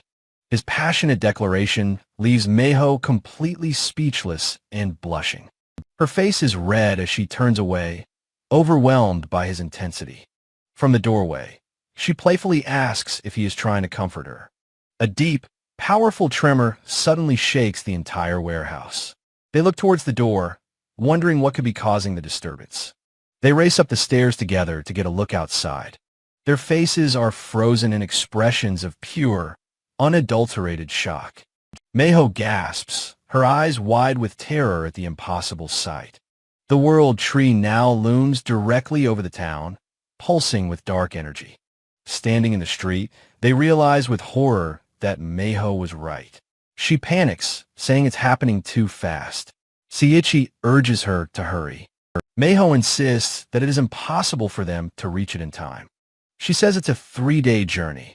There is nothing they can do. Seiichi stands silently for a moment, his face a mask of determination.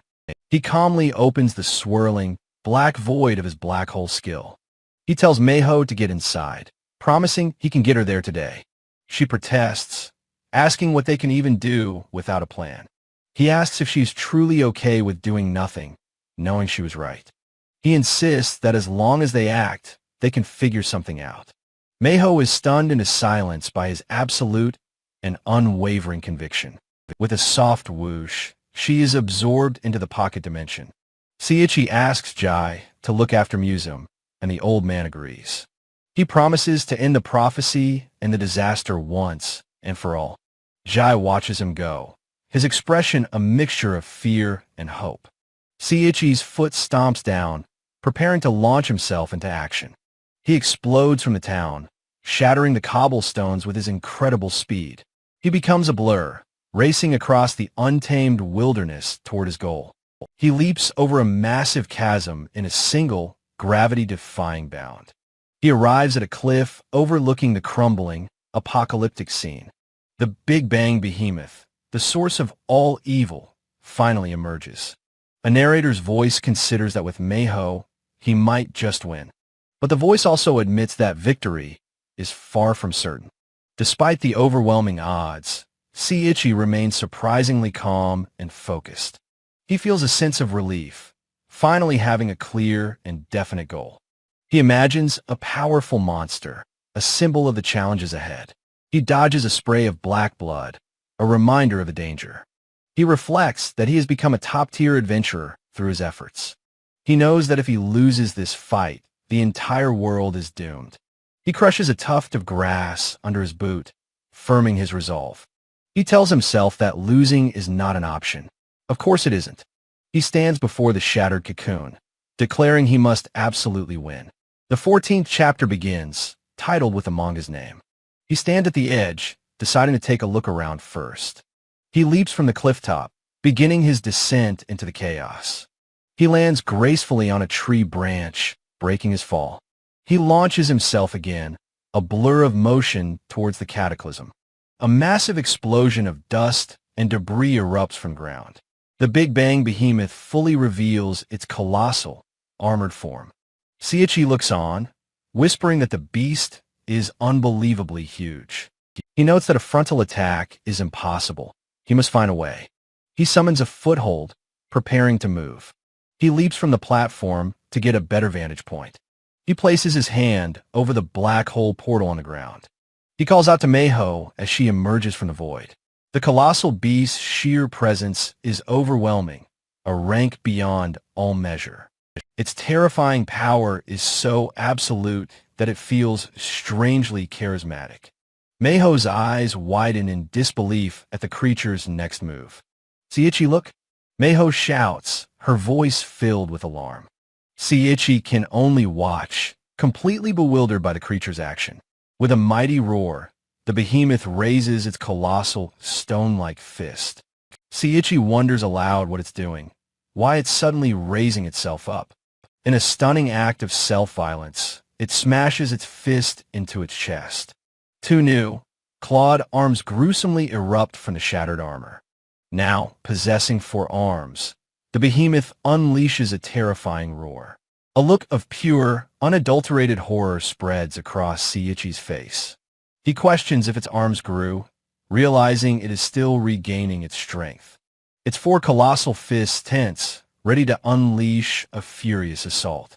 A furious combination of punches rains down, shattering the very ground. Seiichi shouts in disbelief at the rapid punches, knowing he must move now. Meiho prepares to cast support magic, and Seiichi gratefully accepts her help. Two orbs of dark energy lance through the air toward the behemoth. The spells connect, exploding harmlessly against the monster's nigh impenetrable hide. With an indifferent flick, the creature dismisses the magical assault. Its colossal tail whips through the air, a scythe of destruction. The sheer force of the tail whip sends them flying through the air. The attack misses, but carves a massive fissure into the earth itself. The landscape explodes, shattering into rubble from the sheer force. Dust and shattered rock fall like rain in the aftermath of the blow. The battlefield is a maelstrom of dust and flying rock. Surrounded by dust, Meiho looks on in confusion as Seiichi groans. He explains the tail attack, his first concern being Meiho's safety. His eyes widen as a sharp, debilitating pain sears his mind. He cries out in agony, clutching his head, shocking Meiho. The intense pain forces him down, his body trembling uncontrollably. A close-up reveals Meiho's face, etched with profound worry. The monstrous behemoth waits, its massive form filling the sky.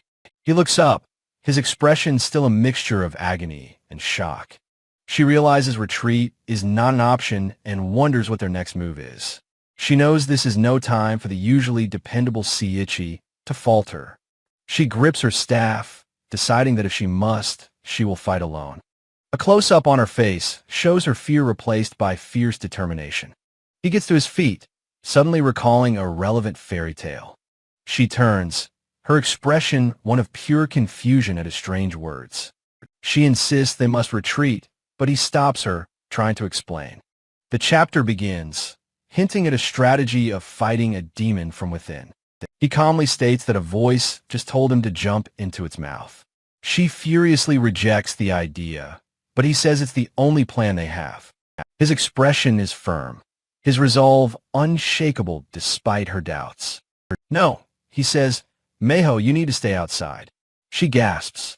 She reminds him not to be cold, insisting that they are partners. He says that because they're partners, she must watch his back from afar. She listens, her expression unreadable as she weighs his words. And so, the final, desperate charge begins. He sprints across a series of shimmering foothold platforms. To the monster, he knows he must be as insignificant as an insect. His only goal now is to close the distance between them. He makes a final, desperate leap across the shattered landscape. He latches onto the shard of rock, scrambling to the top. He reaches the summit, bracing for the monster's attention. The creature finally turns its attention to the minuscule figure. The behemoth throws a punch with the force of a meteor strike. He screams a defiant taunt as he dives out of the way. The punch connects with the rock, shattering it into nothingness. Nothing remains of his perch but a cloud of dust and debris. The force of the impact sends him hurtling through the air. He fires his grappling hook as the fist begins to retract. The hook sinks into the creature's hand with a solid thud. He holds on tight as the retracting arm pulls him forward. He swings on the line, using the momentum to gain height. At the peak of his arc, he releases the rope, flying free. He lands on the monster's chin, determined to start his climb. He pulls himself up, beginning the perilous climb up its face. He plants his foot, preparing for the final vault upwards. He launches himself upwards in a final, incredible display of parkour. The behemoth roars and thrashes, attempting to shake him off. He is tossed through the air, but maintains his desperate grip. He lands beside its colossal eye, the first stage complete. He thinks with grim satisfaction that he has finally arrived. He holds his ground, bracing for the inevitable roar. He peers into the darkness as the creature's mouth opens wide.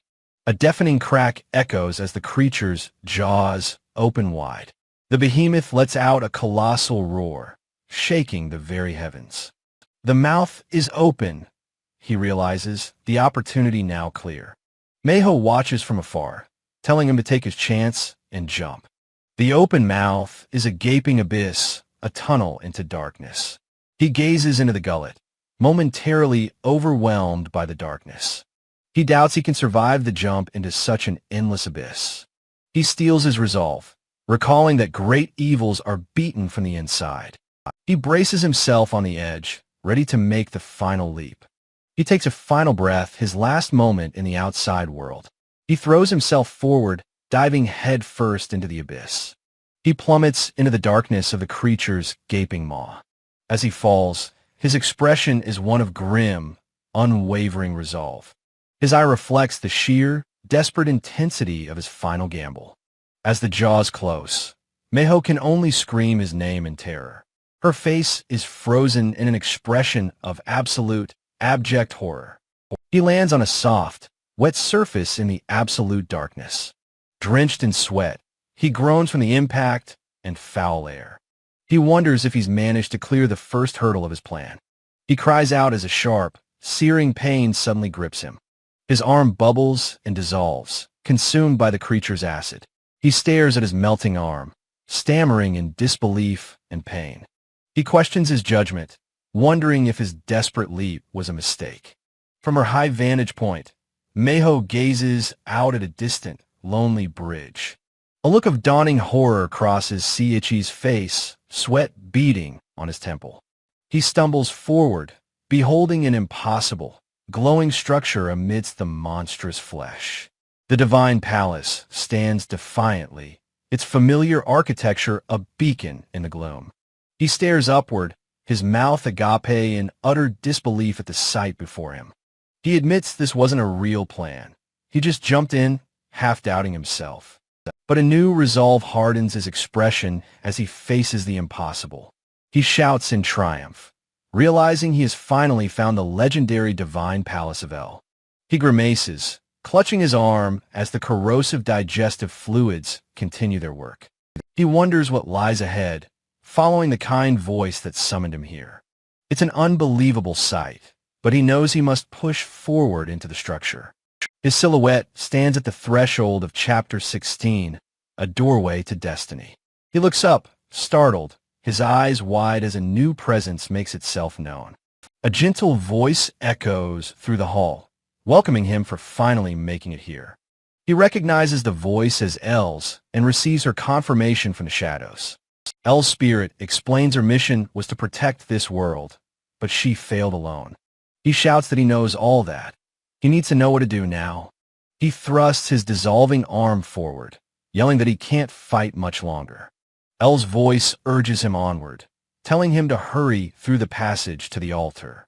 He questions her instruction, wondering what the altar is as he steps forward. Before him lies a treacherous chasm, the bridge shattered over a lake of acid. Elle's voice confirms that the altar lies beyond the far doors. She tells him the altar is filled with her power, enough to heal his arm. His face is slick with sweat, his expression a mask of pained determination. He notes the bridge has collapsed into the bubbling pool of digestive fluid below. His eyes narrow with resolve. The situation dire, but his will unbroken. He decides that since he has no plan, he has no choice but to go all in. With a powerful cry, he launches himself across the deadly, bubbling chasm. He soars through the air, a desperate, ungraceful jump towards the far side. His boots find purchase on the jagged, broken remnants of the bridge. He lands in a crouch, his eyes already fixed on the doors ahead. His momentum carries him forward in a chaotic slide toward the altar doors. He tucks his head, his body a projectile aimed directly at the entrance. The heavy, barred doors of the altar room loom just ahead of him. He smashes through the doors with explosive force, wood and metal splintering. He rolls through the debris, the impact sending him tumbling across the floor. He lands in a heap, bruised and battered from the forceful entry. Wincing in pain, he mutters that he might have gotten a bit carried away. He rests for a moment, catching his breath amidst the dust and splintered wood. He looks at his wounded arm, asking Elle if she can do something about it. Before him, a single, crystalline object floats above the altar, pulsing with light. Elle explains that in her final moments, she knew she had to send a message. She condensed all her power and consciousness into this piece of her own flesh. He murmurs his understanding, though his expression is still full of confusion. The voice now speaks with purpose, calling his name. Now, Seiichi. She commands him to take his mithril dagger and pierce her with it. He shouts in disbelief, asking if she wants him to deliver the final blow. No, her spirit says, appearing before him. You will merge with me. He repeats the word merge, completely taken aback by the suggestion. She reminds him that he already merged with the child upon his arrival. She reveals his dagger was forged from a sliver of her own divine power. While his consciousness remains his, she can be resurrected by borrowing their power. The child's spirit eagerly tells his big brother that they should merge and win. He is stunned by the child's unwavering courage and trust in him. Their voices join, agreeing to combine the power of all three of them now. He agrees, his hand tightening around the hilt of the mithril dagger. With a determined cry, he raises the glowing blade high above his head. He brings the dagger down in a swift, powerful arc toward the crystal heart. The blade pierces the crystal, sending a splash of dark energy outwards. A blinding flash of light erupts from the point of impact, consuming everything. He lets out a primal scream as an unimaginable torrent of power surges through him. Divine energy wraps around his body, unmaking and remaking his very being. A massive pillar of pure energy erupts from the altar, signifying the fusion. The light subsides, revealing his transformed figure emerging from the steam. Two angelic wings hover behind him, divine markings now glowing on his skin. He looks on, whispering that the fusion has been a complete success. He flexes his hand, feeling the new power coursing through his marked arm. He notes how hot he feels and wonders if his new wings are the result. Elle's voice calls his name, telling him to look forward now. He turns his head, a question mark appearing as he processes the command.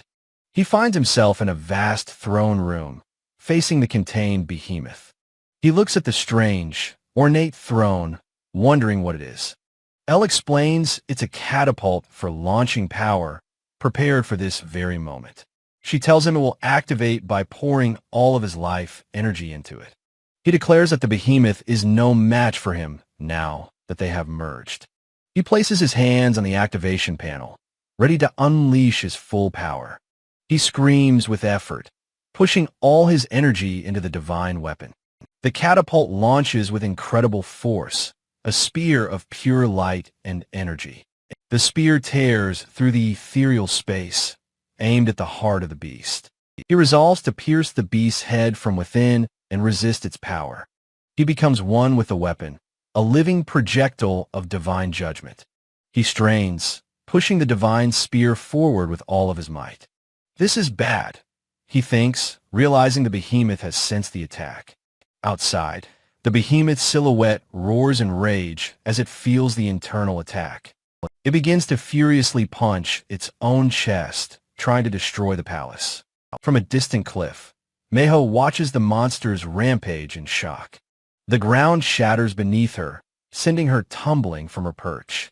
Inside, Seiichi feels the attack faltering, crying out that he's so close. He looks back suddenly, feeling an unexpected surge of external power. He realizes with a gasp that the monster has suddenly stopped its attack. The text confirms Meiho has cast her support magic, lightning. Meiho stands defiantly, unleashing a bolt of lightning that paralyzes the great beast. She pants with exhaustion, hoping this final act of support is enough.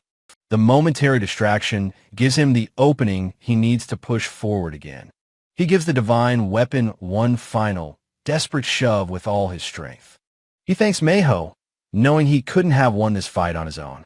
His teeth are gritted, his entire being focused on this one final push.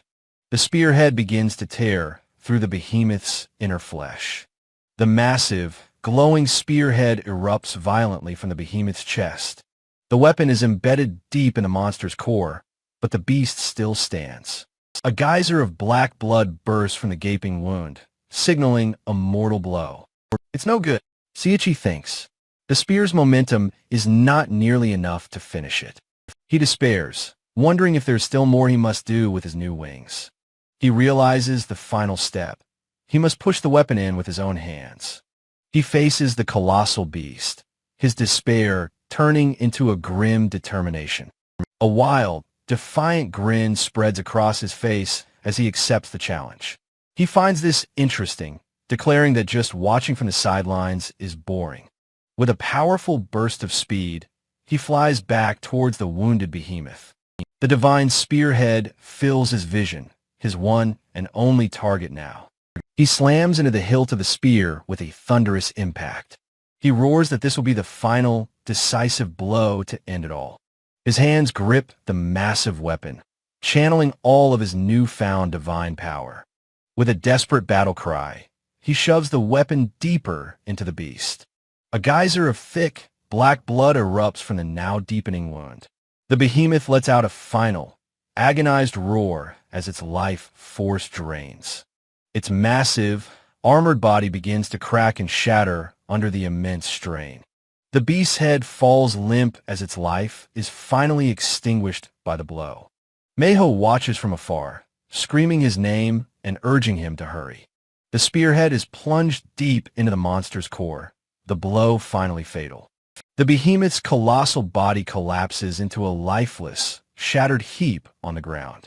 Thrown clear of the collapse, Seiichi lands, battered but miraculously alive. The divine spear, dripping with black blood, remains embedded in the corpse. He pants, asking aloud if he did it, if it's finally over now. He is sent flying backward, tumbling through the air from the final impact.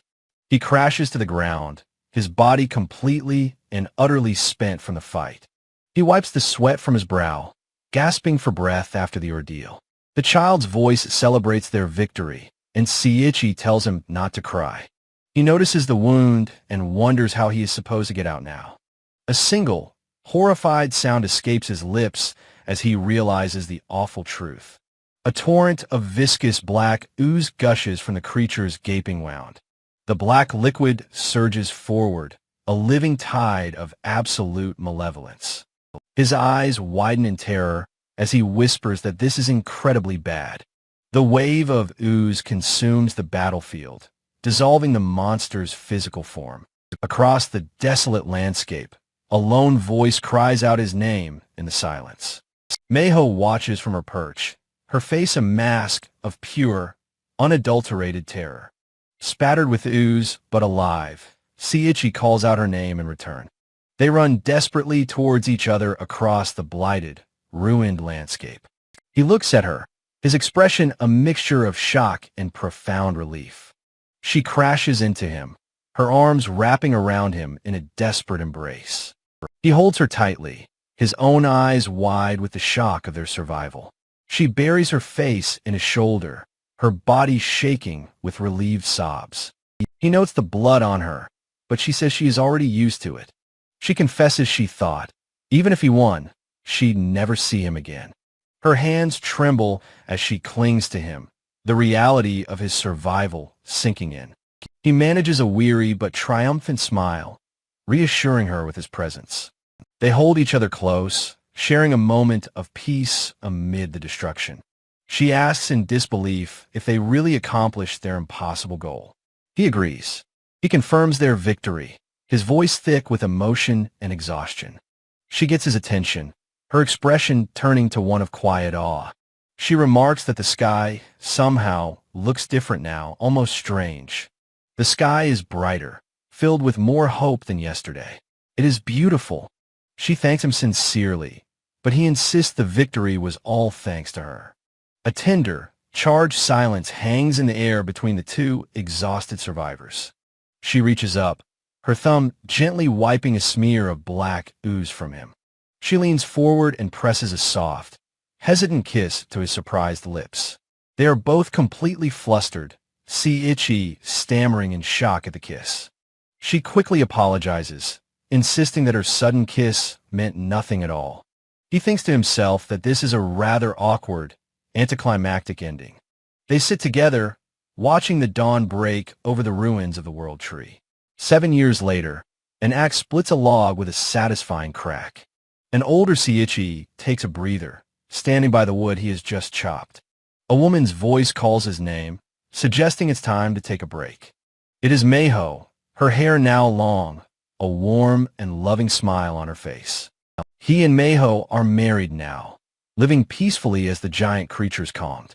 He reflects that this new life lacks the thrill of his past adventures. The guardian Angel L, her mission complete, has since departed their world. His body is finally whole, allowing him to truly live his own life now. And there's one more thing, one more piece to his new, peaceful life. A small, happy voice calls out to him, addressing him simply as Dad. A young boy with light brown hair and bright eyes runs happily towards him. The boy's eyes are bright with innocence, curiosity, and a deep affection. Seiichi looks upon his son with an expression of pure, unconditional love. He knows El understood his true destiny was to save this one child's soul. Their son, Walt, is eager to go and begin his daily practice with his father. Seiichi agrees readily, a fond and happy smile spreading across his face. Meiho reminds them not to get hurt, and Seiichi promises her he understands. He reaches for his son, telling him to live this new life fully. The family stands together, a perfect picture of peace, love, and happiness.